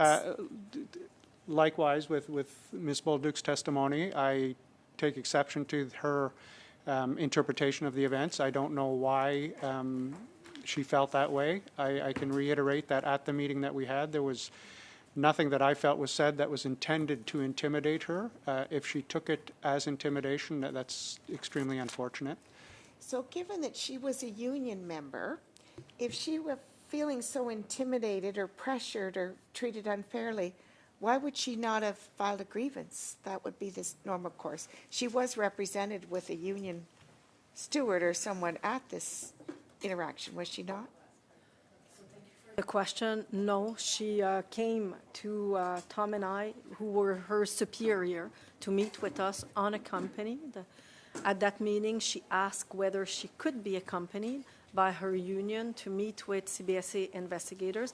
And as we explained earlier, I welcomed, I didn't know if she could or not. I needed to check into that. But I welcomed her suggestion. I looked into it. And in fact, she was told that, yes, she could be represented at the meeting with the CBSA should she wish to. She chose to be accompanied by a family member instead. That, too, we looked into. And that, too, we found that it was acceptable to the CBSA investigators. So, in fact, she was accompanied by a family member. Thank you very much. That is the time, I'm afraid. Beginning our fourth and last round, Mr. Brock, you have the floor for 5 minutes, please. For the benefit of Canadians following this scandal, let's recap what's happening here. Diane Daly, a low-level, faithful public servant for almost 20 years with no administrative or discipline record, gets investigated, gets suspended because she does not pinpoint Utano and McDonald as being responsible for this $60 million boondoggle. And surprise, surprise, within weeks of her suspension, you get asked to take on more responsibility. Now, you say there's no extra pay with that, but it's a higher profile. And I'm sure you've been bonused. Have you been bonused, ma'am? Thank Have you you very received a much for bonus? the question. No. And in fact, I have fewer employees in Thank my you. new role. Thank you. And Thank you. Mr. Schonenberg, you were responsible for signing off on an ATIP. ATIP A-2003-00431, requested by Cameron McDonald for emails sent and received from Diane Daly, Ms. Boldock, and yourself regarding keywords, CBSA, investigation, interviews, any and all participation between December the 11th, 23 to the present date, February 16, 24. You then, on the 19th of February, 24, provide an interesting commentary in your response from the PSPC. The matter to which this relates, the investigation, could result in future litigation. So Mr. McDonald, through the legal channels of going through an ATIP, does not receive the information you request because you're protecting it. So I'm asking, why is the PSPC hiding documents that are legitimately being asked for, and who gave you that direction at PSPC? No one gave that direction. The recommendation form is exactly that, a recommendation form. It's common to indicate that there could be potential litigation associated with a file when providing documents. It is the ATIP office within PSPC that makes the determination of what should be released or what should not. I call that obstruction of justice and deliberately withholding key relevant information. Now, for the benefit of Canadians, let's recap what has happened through this entire scandal. I know you're shaking your head because you don't agree with it, Ms. Boldock, but this is exactly what happens. We have ministers denying any and all responsibility. We got a corrupt prime minister denying any and all responsibility for this boondoggle of $60 million. Point of order, Mr. We've got deputy ministers. Mr. Chair. Point of order. Yes, I know our honorable colleague was a former prosecutor. He knows using language like corruption is a criminal offense. There's been no criminal investigation to the Prime Minister. I would ask him to retract those comments. And if he wants to get into an investigation, Mr. Drouin, we have two witnesses and point, get on with questions gentlemen, cease. So, Mr. Drouin, I do try to maintain decorum. I do also try to give members latitude. And when I hear words in this committee that are permitted in the chamber, I do let them go as kind of the reference point. So, Mr. Brock, you have, and that is by the chamber. I mean the House of Commons. Mr. Brock, you have the floor again. We have presidents, we have deputy ministers who have deliberately lied and obstructed our ability to get to the truth. And then we have two individuals who called out the lies. Mr. McDonald, Mr. Utano, immediately suspended without pay. Now that's been resolved, the pay issue. They're still suspended because of the use of counsel. And then we have Diane Daly. Again, does not corroborate or put in those missing pieces of the evidence that she referred to. Lo and behold, a 20-year career up in shambles. Now she's suspended because she's not towing Justin Trudeau's line that no one higher up than these low individuals were responsible for choosing Christian Firth and GC strategies. How many other individuals are going to face similar fate? No wonder no one wants to talk about the practices at CBSA. We heard from the CBSA union president who talked about a culture of corruption at the CBSA because people are afraid to talk out and call out the abuses of integrity. That's a real problem with the public service. And everyone is trying to protect Min Doan. Min Doan, who deleted 4 years' worth of emails, crucial emails, 20,000 emails. Was he suspended? No, he was not. He is on a leave. Everyone is trying to protect him. This is a massive cover-up, and this is inexcusable. Canadians are watching, and you two individuals are part of the cover-up. Thank you. Thank you very much. Turning now to Mr. Erskine Smith. You have the floor for 5 minutes, please. Thanks, Chair. I mean, I'm new to this committee, so forgive me for not being quite as certain as Mr. Brock, and in part because, and I just want to, before I get to trying to figure this out a little bit on my own terms, Ms. Bolduc, just one last time, your involvement in this has been engaging with Ms. Daly on December 13th, December 14th, and subsequent to that, in the course of, in your words, assisting her in the course of, or providing some support in the course of the investigation where she was the subject of the investigation in some manner. Do you have any other involvement in GC strategies and this ArriveCAN and the investigations otherwise? Do you have any involvement? Thank you for the question. No, I don't.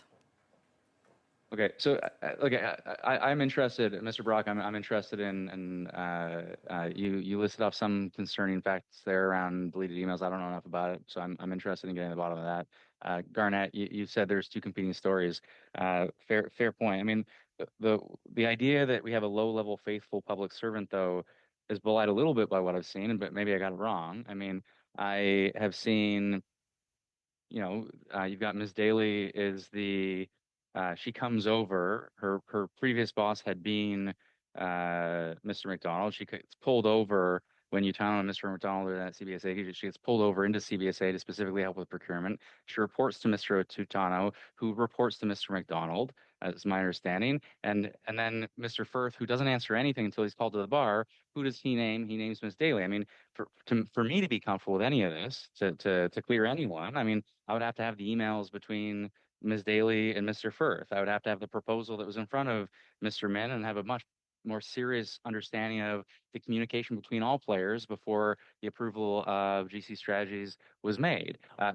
If we've got that, let's go through it. But my understanding is there are two investigations underway where the RCMP and others are able to get to the bottom of this in a way that we are unable to. I'm deeply concerned with us leveling accusations. I mean, I don't know anything about Ms. Bolduc, but the idea that she pressure threatened anyone, where's the evidence? Where's the proof? I mean, I'm deeply uncomfortable with threatening civil servants or suggesting civil servants have engaged in something wrong without evidence. And so, I'm interested in a conversation that's between us committee members after the fact to say what comes next. What additional evidence do we need? What additional witnesses do we need? I'm not interested in hearing from additional witnesses who came in at the tail end of this.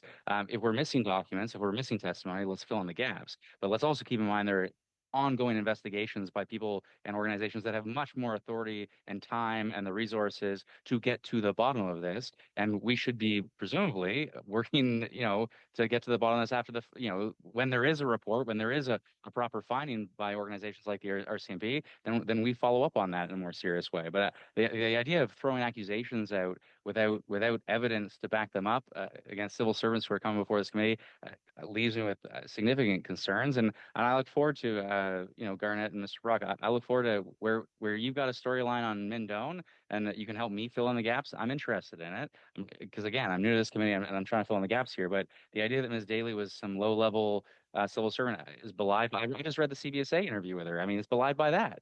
It would be helpful, I think, and instructive for us to, instead of throwing accusations around, to constructively work together to get to the bottom of things. That's my time. Thanks very much. Thank you very much.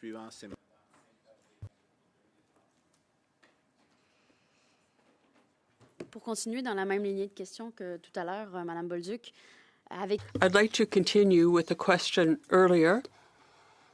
Was there a question either formally or informally about the first witnesses about committee in 2023 and the one in December, and then Ms. Daly's testimony in January?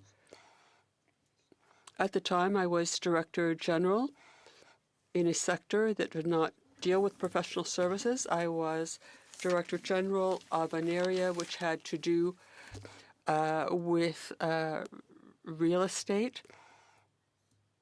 And so I was dealing with that and not ArriveCAN at the time. My connection, as I explained with ArriveCan, was that an employee who is now in my sector, who had previously been an employee of PSPC and had to was going to be a witness on ArriveCan. Now, there were her appearances in this committee and my meeting with Ms. Daly.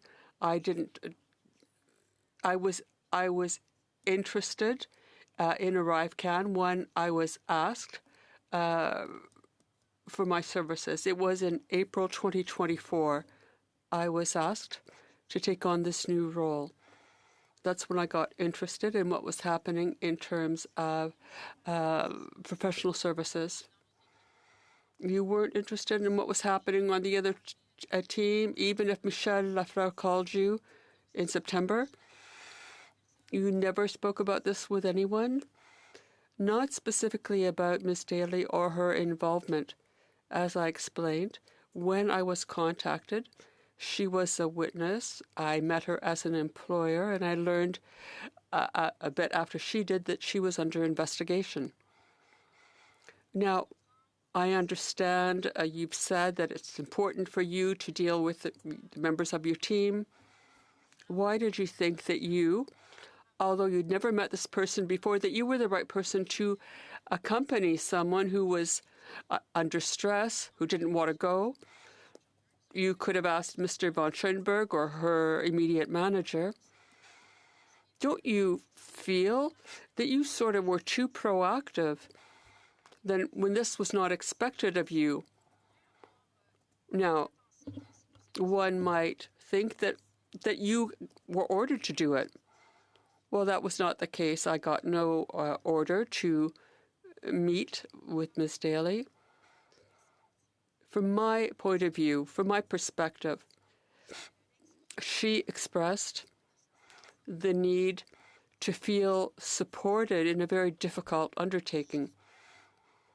And because I was Director General, and from my point of view, I felt if I got involved and I showed that I was interested in her situation, she would see that as support from her organization. Thank you very much. For 2.5 minutes, please. Thank you very much, Mr. Chair. I want to continue on this, what is a very obvious gap between the former TBIPS program and what you've been asked to do, which is largely reform the program.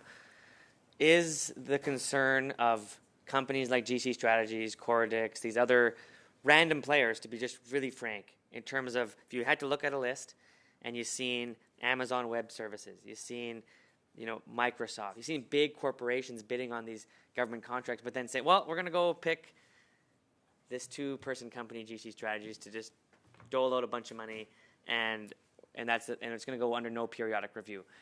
That seems to have been the process, even though there's good policies in place. I reviewed the policies in TBIPS. Why weren't they followed, and why weren't they enforced? Thank you very much for the question. So, as I've explained previously, we've already put in place measures to address concerns. No, sorry. I'm trying to understand what happened in the ArriveCan situation. The Auditor General tables a report. It's our committee's job here to understand how she comes to findings that are incredibly damning, concerns that Canadians have. Her office found that there was evidence of instances where people were being taken out to fancy dinners and lunches. She in her report suggests that in addition to these fancy dinners and lunches, that they were known personally to individuals within the public service. My question is, how is it possible that the rules which are in place, which outright ban and say no way can a public servant be meeting with these people inside of a restaurant, took place? Where was the critical system failure? How do we fix the critical system failure? That's largely your job, to fix that system. Can you give us confidence that you understand the issue so that can be actually fixed? Is a company like GC Strategies able to do what they did again, but do you understand how they did it? So thank you very much for the question. Again, I was not part of the procurement process at the time of ArriveCan. View of what happened at TBIPS, now that you're reforming it, it seems like a big job. It's really important that you, as the official there, understand precisely what went wrong, whether that was within enforcement within the initial procurement? Was there an individual or set of individuals that were bribed, that were taken to dinners, that got GC Strategies on there? I'm not saying that happened. I'm saying that's a really hard fact to miss in the Auditor General's report that deeply concerns me. How do we, or what is your understanding of what took place to get GC Strategies on a list of preferred contractors? How was that made possible? So one of the new measures that's in place currently is that vendors are required to adhere to a code of conduct. It is part of mandatory clauses that are part of our contracts now. And so I can't speak for the behavior of individuals or vendors in that respect, but certainly, like you said, the policies and the procedures are in place. Thank you. That Responsible, is right? the time, I'm afraid, For the Mr. TBIPS Desjardins. list. Up next is Mr. Genuis. You have the floor for 5 minutes, please. Mr. Erskine-Smith said he noted that there's some documents that he'd like to have that would be useful. Of course, Conservatives would support any request for government documents that he would like to make that would further his understanding of this issue. So fire away. You won't have any opposition to that. Ms. O'Gorman met with PCO right before her testimony.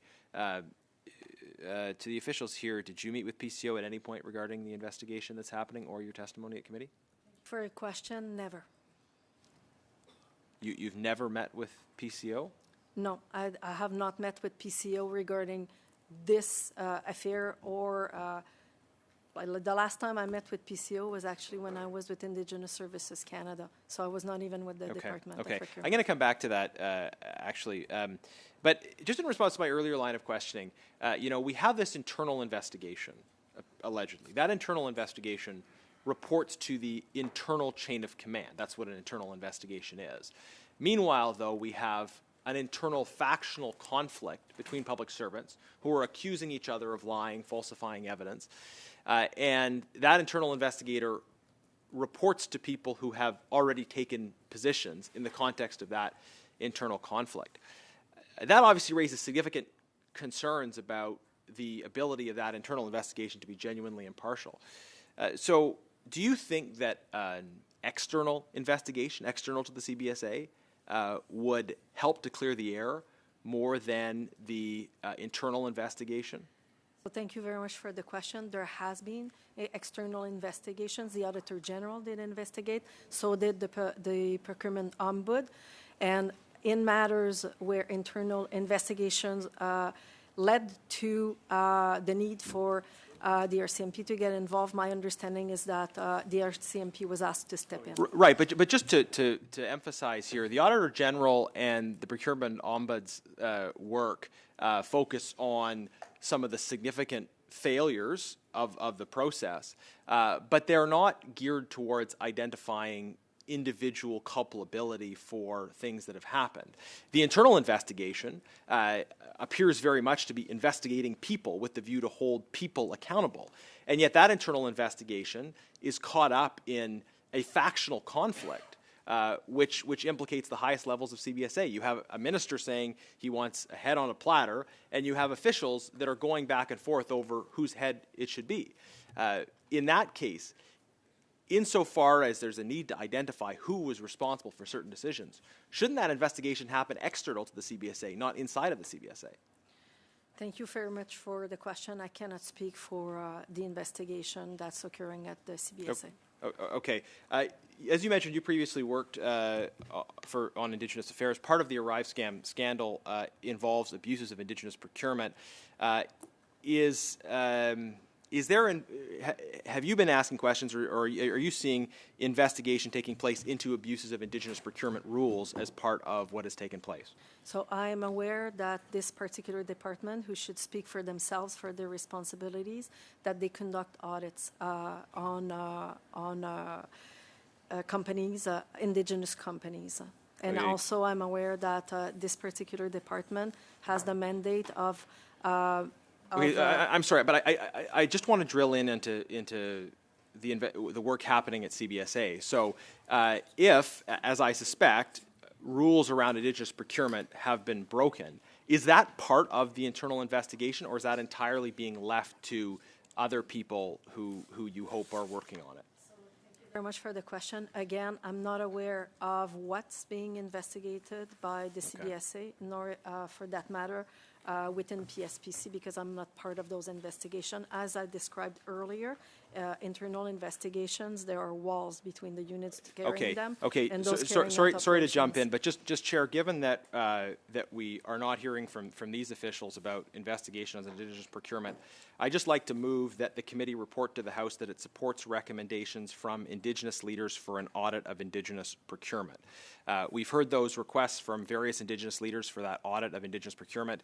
We're not able to get answers on that today, and I think it's important that this, as the committee that's responsible for engaging the work of the Auditor General, would express its support for that call from Indigenous leaders for that investigation. So I don't think that will be that contentious, but I wanted to put it on the table, Chair. Thank you. Very good. So that is a motion. Have you submitted it to the clerk by chance? Yes, I have. Very good. Just hold on. I see a few hands already. We're just going to consult with the clerk here for a second.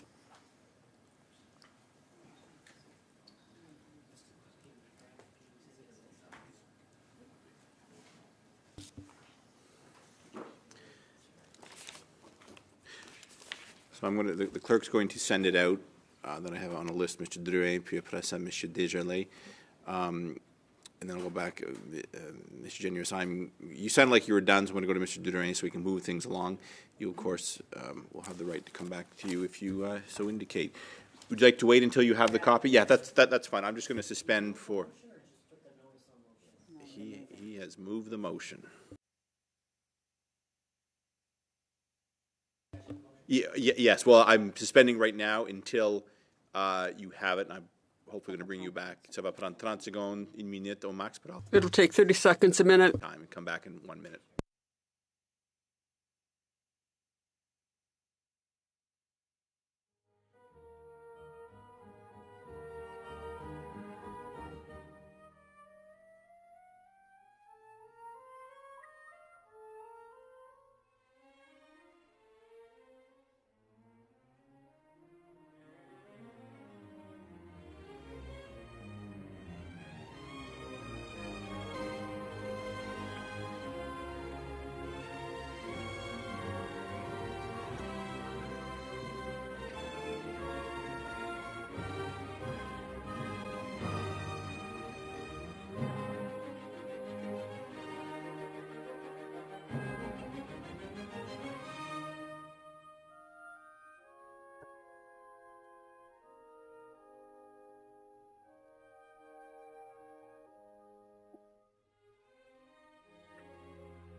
Very good, Mr. Drouin. You have the floor. Then after that, I have Mr. Desjardins. Okay, we've got a few people. Go ahead, Mr. Drouin. Yeah, Mr. Chair, as I want to thank my colleague for putting forward this particular motion. We are on report 1 of the Auditor General with regards to ArriveCan. I don't see how this is related to the matter at hand, so a 48-hour notice would be required to put forward this motion, and I would look to you, Chair, for a ruling on this particular matter. Well, no, I can deal with it. Both in consultation with the clerk and the analyst, it is a matter at hand, a motion. I'm going to rule it in order, and I'll continue the debate. Mr. Drouin, I'll still give you the floor, Mr. Drouin. I'll go back to you for consideration of that. Can you explain to me why is it in order with report 1? We have, if it was specific to one particular company within report 1, then I would be more inclined to say this has to do with report 1, but it does not. It is a very general motion. I would challenge the chair if it's so, but I will wait for your rationale as to why it is in ruling. So I rarely do this, but I'm going to turn this over to the one of the analysts to speak to it. Just generally why they felt it is in order, and I'm relying on them for my reasoning, and of course, you're welcome to challenge it after that fact, Mr. Drouin. Gentlemen, please. Thank you very much, Mr. Chair, and good evening to the members of the committee.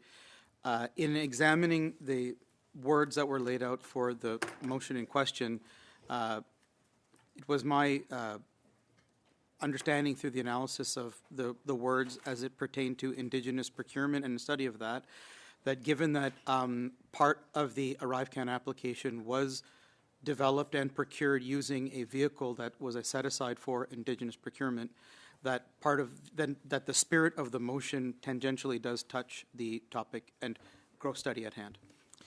Thank you very much, Mr. Drouin. You have the floor again. Yeah, again, it's a very broad analysis in terms of anybody could make that particular argument. If it was specific to a company that was mentioned in Report 1, I would be more inclined to say 100% I agree, but it's just a general line. I mean, I could have made a motion to say we support the recommendations to support procurement in Canada. Well, obviously, I'm going to find the word procurement in Report 1, but I just, again, it's very general, not related specifically to the matter at hand. I don't see the conclusion and the relationship between what we are studying right now and what Mr. Genuis has proposed. So I will challenge the chair. All right. So the option is to challenge. The chair's been challenged. Clerk, if you could take the roll call vote. Pardon me. No, you don't challenge. There's no debate when the chair's challenged. So my ruling is the motion is in order. I'll let and if shall the chair well. Yeah. Okay. Over to the clerk, please. Okay. The question is that the chair's decision be sustained. Ms. Bradford. No. Mr. Drouin. Contre. Mr. Erskine Smith. Oh. Mr. Maloney. No. Ms. Yip. No. Mr. McCauley. Yes. Mr. Nader. Yes. Mr. Genis.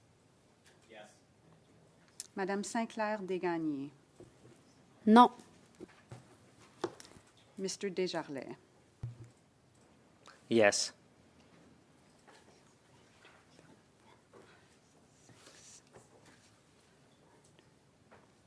So 6 yea, 6, sorry. 6-4, yeah, sorry. And I should make sure that is 6-4 Yeah. To overrule the chair. That's it. Yes, very good. All right, Mr. Garnett, it's a point of order. Well, only I hope because I'll just say I have been overruled. So this matter is. I understand, and I'm disappointed, but let's make the motion a notice of motion. Oh, well, you can come back. No, sorry. This matter is dealt with. Your time is up. I'm going to go back to the witnesses, which is really where we're at. Mr. Genuis's time is up. As I said, sometimes these go on forever. Sometimes they're quick. This was relatively quick. Ms. Yip, you have the floor for the last 5 minutes, please.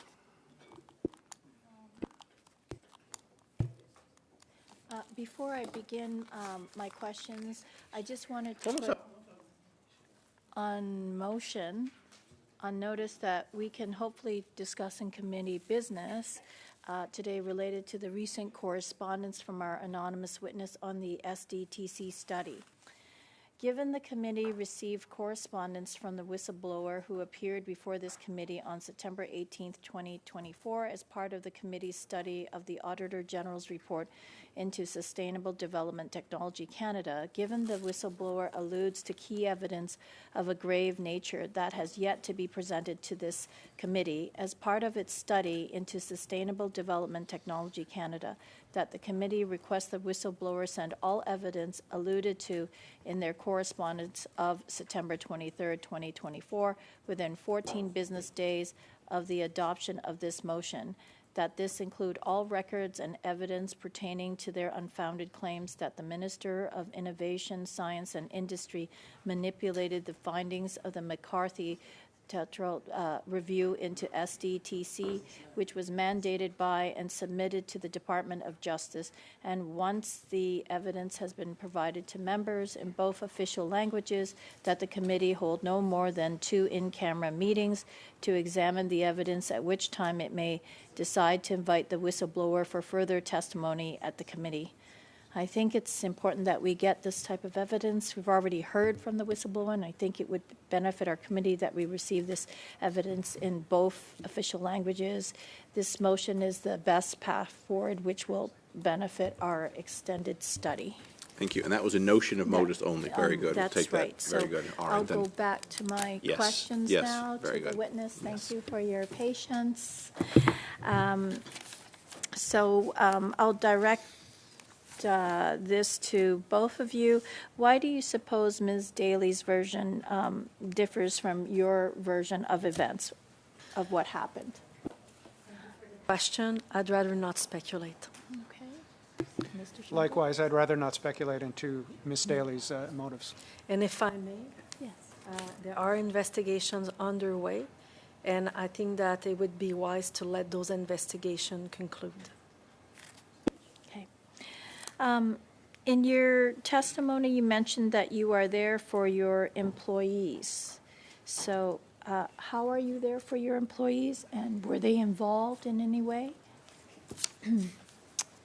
Thank you for the question. Are you referring to other employees? You mentioned earlier. In general. So in general, yes, when something out of the ordinary, and this would qualify as something out of the ordinary, occurs, I do step up and support my senior directors as well as my managers through those occurrences. Managers have a lot on their shoulders, generally speaking. They're not aware of every single rules and policies and so on and so forth. They deal with the day-to-day. They deal with the employee on a day-to-day. My view is that we, management, executives, should be there for them when necessary. Okay. And did you want to finish your comments? You were in the middle of talking about the new position of the quality review.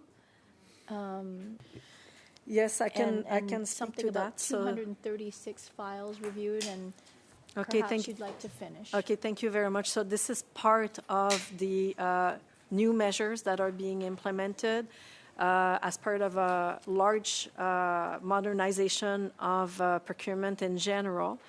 But in particular, this will be beneficial to the specific commodity area that is the procurement of professional services. So as part of the procurement branch that I belong to, there is a new position. So it's the Chief Quality Assurance and Record Compliant Officer. And essentially, the office is called the Contract Quality and Records Compliance Office. And so they were set up early in the fiscal year. And several executives within the procurement branch have already contributed to reviewing, from memory, 266 files under this new regime for compliance in terms of record keeping. Again, we've heard from various audits and reports, and through committee work as well, that there are gaps in documentation, so the department is taking action to remedy this. Is there anything else that you would change or recommend? In general, in terms of procurement, I think there's a lot of work that's underway. So I'm actually pleased to be part of the modernization of the procurement of professional services.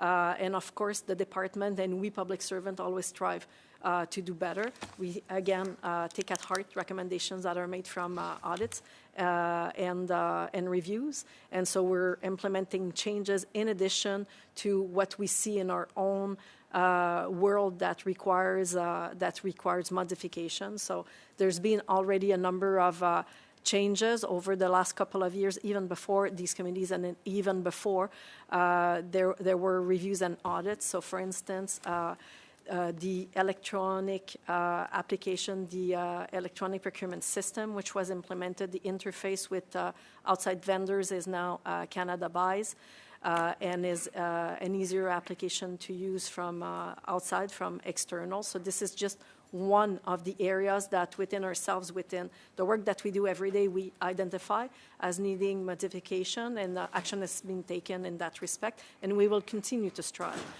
to make modifications that improve procurement processes within the department. Thank you. Thank you. That is the time, Ms. Yip. Thank you.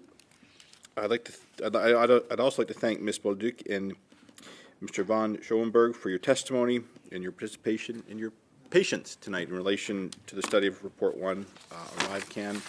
Vous pouvez soumettre des informations supplémentaires à la greffière. I'd like to submit the following information to the clerk. Used, and appreciate your time. I'm just going to suspend for 3 minutes, and then we'll come back here and just get to our business at hand, dealing with the budgets. I anticipate it could take a few minutes, but that will be up to members to make that determination. So I'll suspend for about 3 minutes.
into order.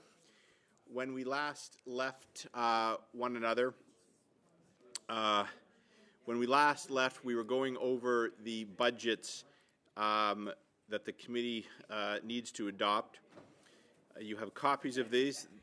Order, please. This is Supplementary Budget Report 6 SDTC.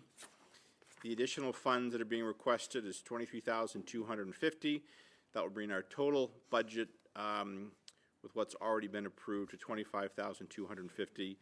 This is largely for travel that is linked to the witnesses that have been passed by a motion by this committee. Now, and for example, as you know, if we don't use the resources, the funds, they get returned to the central budget. Already that is the case with one witness who appeared last week. Ms. Chip, I will turn to you when yeah, no, yeah, I appreciate it, already we've had one witness who was on the West Coast appear virtually. So this is a global budget that the clerk has put together to reflect some of the locations of the witnesses that this committee has requested that appear before committee. At our last meeting, one of our members asked how much our current budget has been spent. At this time, we have spent $1,322. This cost includes catering and headsets. So there we are. Ms. Yip, you have the floor to discuss this budget. I actually want to move the motion that I put on notice before the break. So, I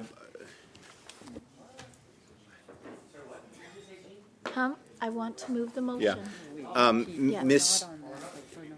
Yeah.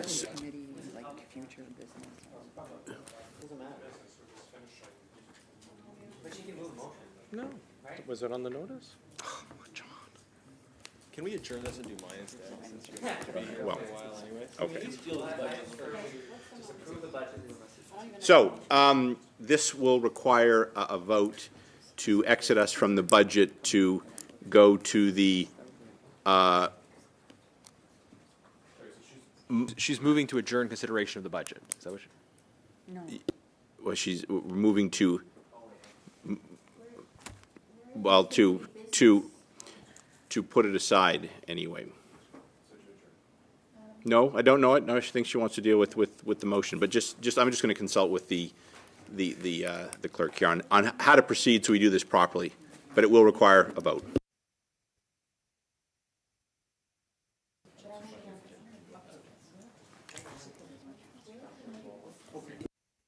Parce qu'il y a certains comités.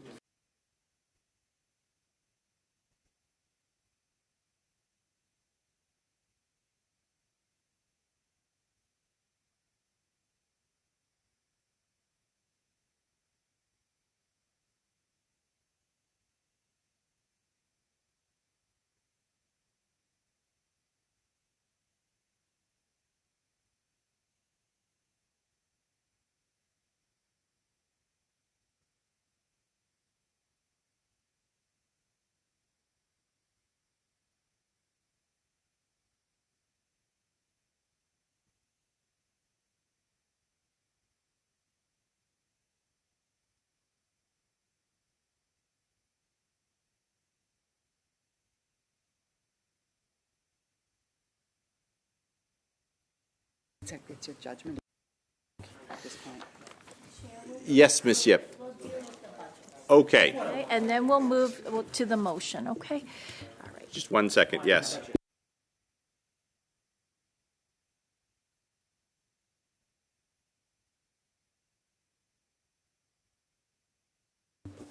Je pense qu'on va se mettre 30 minutes.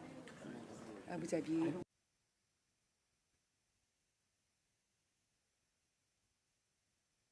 Jusqu'à 8 heures. Just here, jusqu'à 20 heures. Okay. Oui. Ouais, jusqu'à 20 heures. Back to the budget then. Does anyone want to speak on the budget? Yes, Mr. Drouin.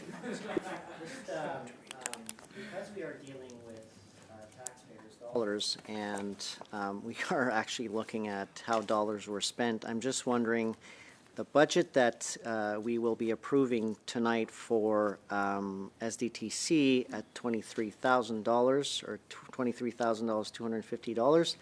I'm just wondering, are we expecting more expenses that will be coming out of this particular study? Or is this the set amount that we have budgeted for? Because understanding that there's been many meetings on this, other committees, I see my esteemed chairs from OGO, who've also had a chance to look at this previously, but I'm just trying to determine whether or not we are. This is the budget for SDTC, or are we expecting more dollars to be spent? And I will ask the same question on ArriveCan. Sure. By the way. Yeah. Well, so long as so as it stands now, based on the witnesses that this committee has passed a motion to hear from, this relates to them. Should the committee come back and say they want to hear additional witnesses, I would be forced to come back with an additional budget. I think that answers your question.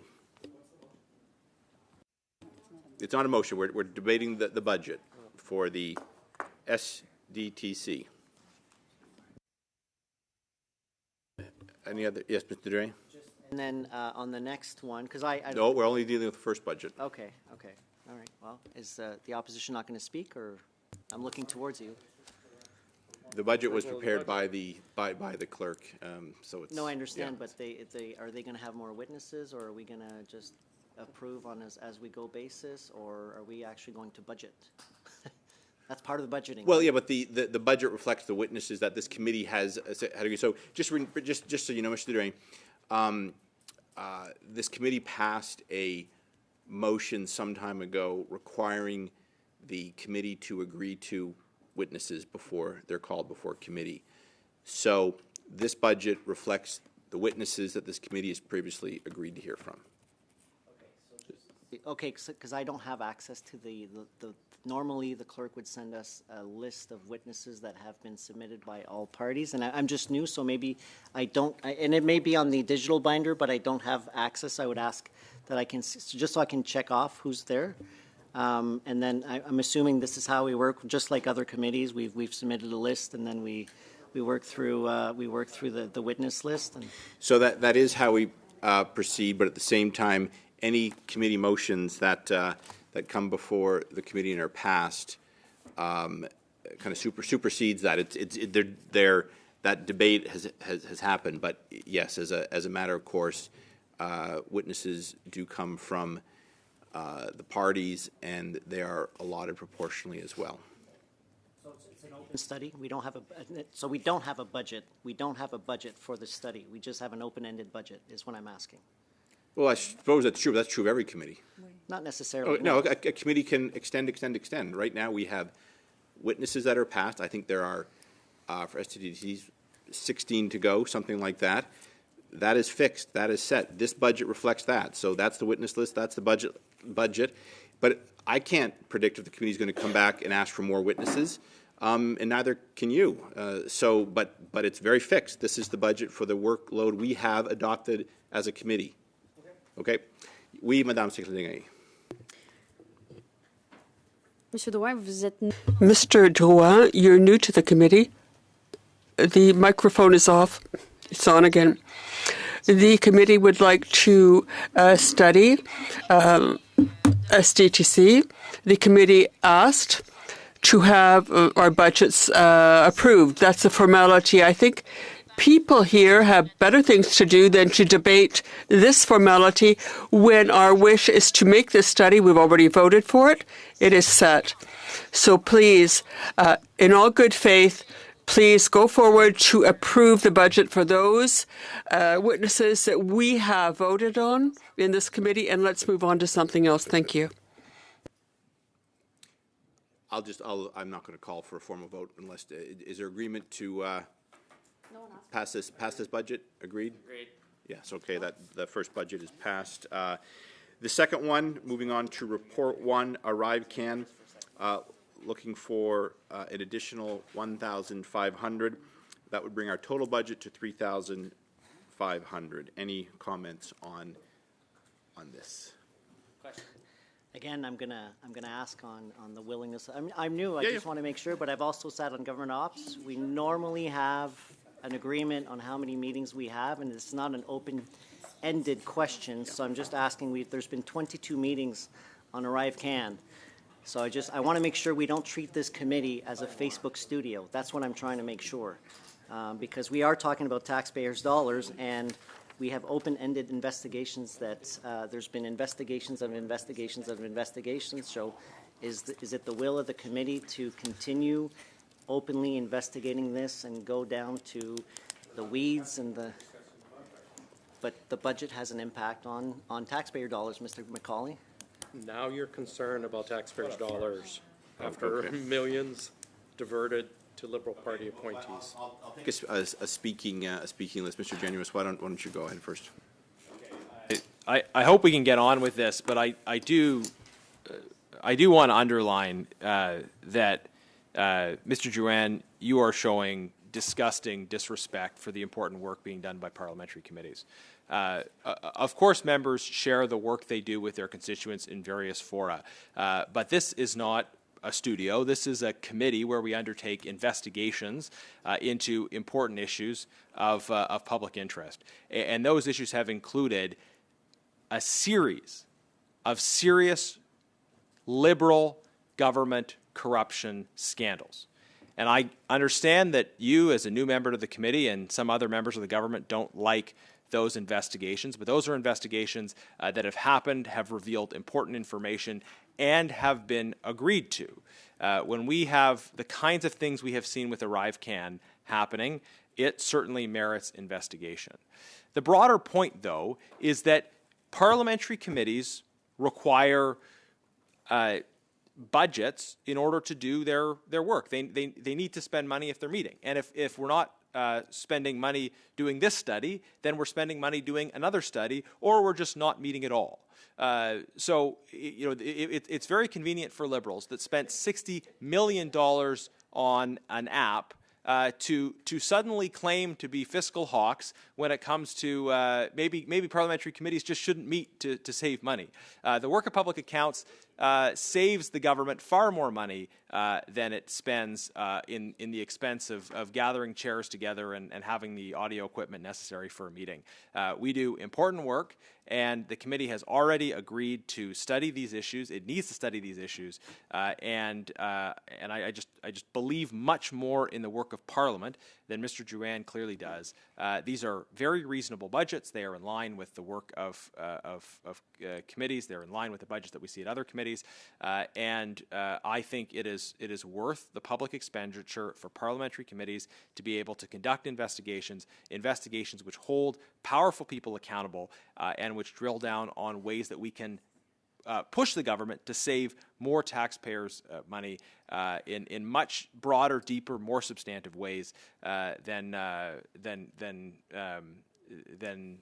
his efforts to hold up the budgets for the committee to do that investigation. So I think all of this is fairly obvious, and if we were discussing this in camera, he wouldn't bother making these interventions. But he's trying to defend the government's efforts to minimize these investigations. So I think we should now get on with it. Thank you very much, Mr. Genuis.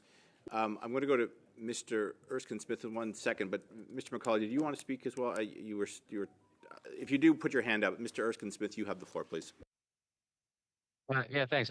Look, I think we should get through it as folks have said. Let's adopt the budget. I think what might be helpful though is and I don't know. I'm new to this committee as well, so I don't know how much the subcommittees use to like set an agenda going forward. Because I would be genuinely interested to sit down with colleagues from the Conservatives, Bloc, and NDP. We could do it in a setting like this too. It's already late. I don't think now's the exact time. But I'd be curious to know what more do we want to get out of this? How much evidence have we heard that's sufficient? What more do we need to hear? Who do we need to hear it from? Obviously, like there's a proposal here to hear from certain witnesses, but I outlined some things that I think are gaps, and maybe it's already there, but some gaps in my understanding. I've started to read a little bit more about the missing emails, for example, that Ms. Rupp was mentioning. I've got to fill in some gaps on my end, but to the extent we need to fill in additional gaps across the board to get to the bottom of what we want to get to the bottom of, both on sustainable development technologies, but also on ArriveCAN. There's been a boatload of meetings already, so it might be helpful to have a subcommittee meeting at some point to really folks drill down, working across the aisle to say, what more do we want to get out, shared goals, accountability, and who else do we need to hear from, what documents do we need to request, and how do we conclude this thing collectively. But that's how I've operated on other committees, where we have tried to play in that kind of accountability function, I think, successfully. So otherwise, yeah, let's just adopt the budget. But I think there's maybe a more constructive way to be on the same page going forward.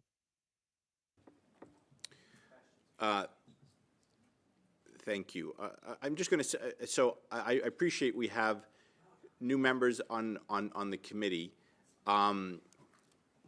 Cross-dialogue happens. There has already been a subcommittee meeting. There's also a number of motions that are outstanding with predetermined witnesses that have been set by this committee, and that is the work plan. The clerk is working as hard as she can to line up these witnesses as quickly as possible. You know, I'm not sure how to guide you because I don't know how things work on the governing bench, but I think your first point of contact is the whip's office, and then the vice chair on the government side, and then bring back things through her. It's not the normal practice for the committee as a whole to discuss these things. That takes away from committee investigations of Auditor General report. So, and I'm happy to talk. And pardon me. Exactly. No. Well, there's a coordination, which is why when people come to me and say, I have to leave, I reply, that's a whip problem. That's not a chair problem. So just fair warning. Anyway, so let's call the question on this. Is this budget for $1,500 approved? Yes. All right. Now, Ms. Yip, I appreciate your patience and allowing us to get through this. I will say this was a clever move because you had put the notice of motion on during the other meeting, which normally requires 48 hours, but then you brought it up again during committee business, and that is a good move. So the floor is yours, please. Okay. So, on n'a pas reçu la motion. Have you submitted the motion to the clerk? Yes. Dans les deux langues officielles?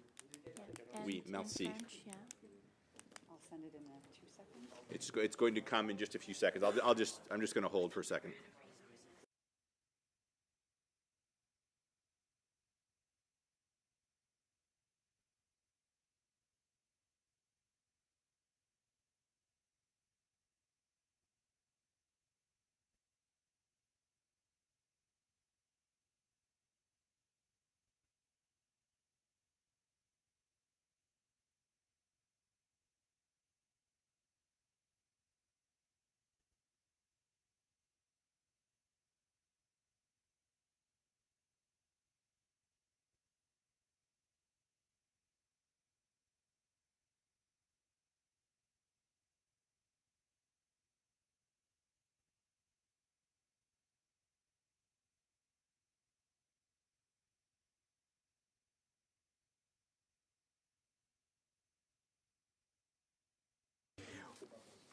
So, while members are reviewing the motion dans les deux langues officielles, I will turn the floor over to Ms. Yip. Then I see you, Mr. Genuis. Ms. Yip, you have the floor, please. Okay. It's on. Okay. So as I said in my previous comments, I think it's important that we receive evidence that the whistleblower has alluded to in his letter. We've agreed to extend our study into SDTC, and if there's any evidence that the whistleblower did not provide us during his testimony last week, I think we should request it.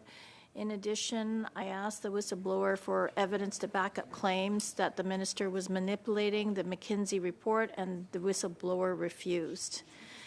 Given the whistleblower has now volunteered to provide this type of evidence and more, I think it would benefit our committee to request this. So I think it's a fairly straightforward motion, and I'd appreciate everyone's support here. just for clarity, Ms. Chip, could you just explain what, and this is just, I think, a general question, why the need to have it in camera, do you think? If you could maybe just explain, as opposed to a public meeting. Well,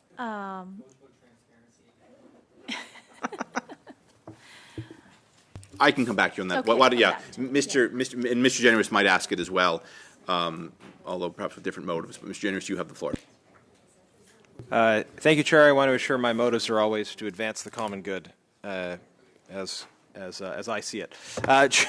Chair, I want to just observe very pointedly that this motion makes a judgment about the claims that the whistleblower made. It says that claims made with respect to the minister are unfounded.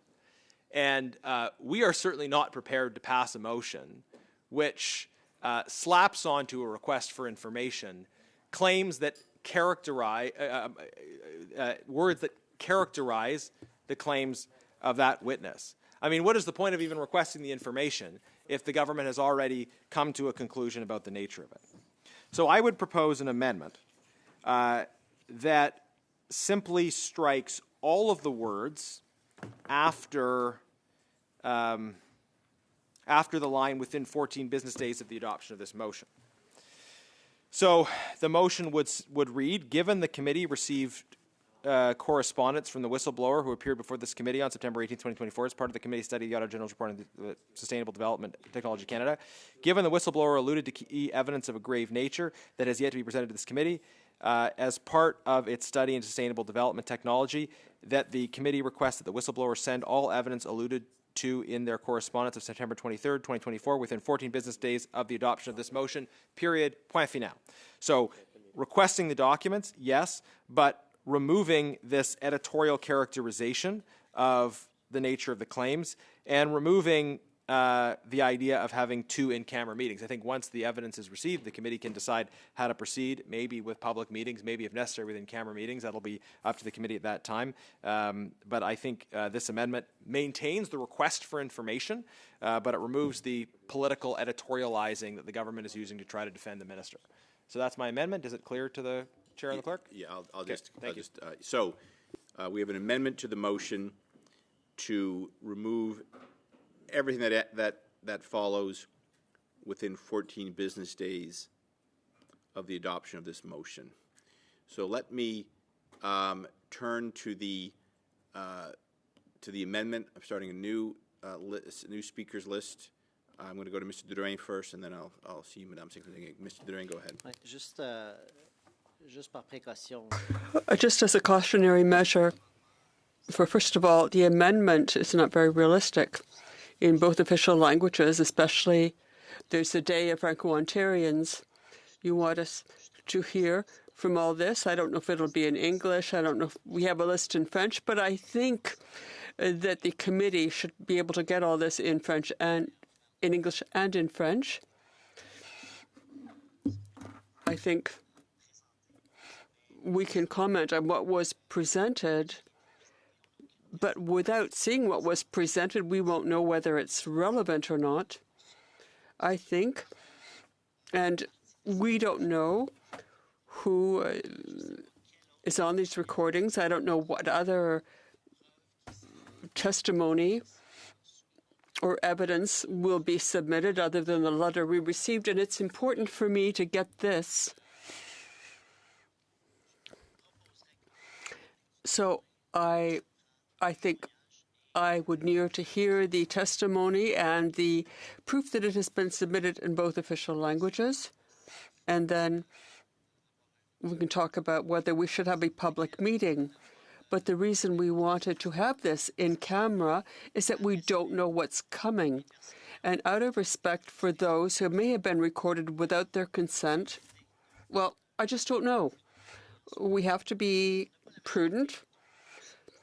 So the opposition can decide what they want to do. We're not in a majority, but we have to be cautious out of respect for those who may be involved in this, whether they like it or not. Thank you.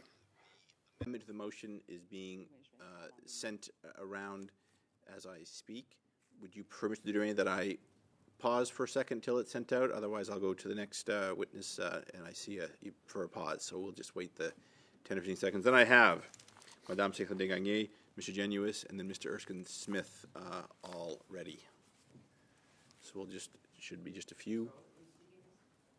So I have you on the other, do you want to get on the speaking list? This is speaking to the amendment. Would you like to be added to it as well, Mr.? No. Yeah. Whatever makes this shorter. Okay.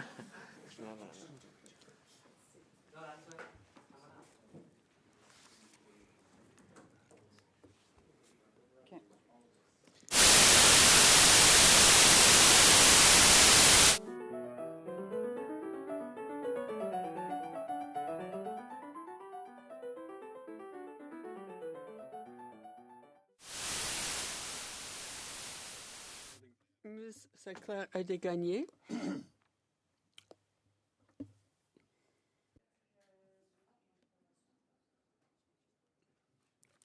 Okay, I'm afraid I'm out of resources. I'm going to have to adjourn this meeting. We will pick it up at our next available opportunity. I will maintain the list here.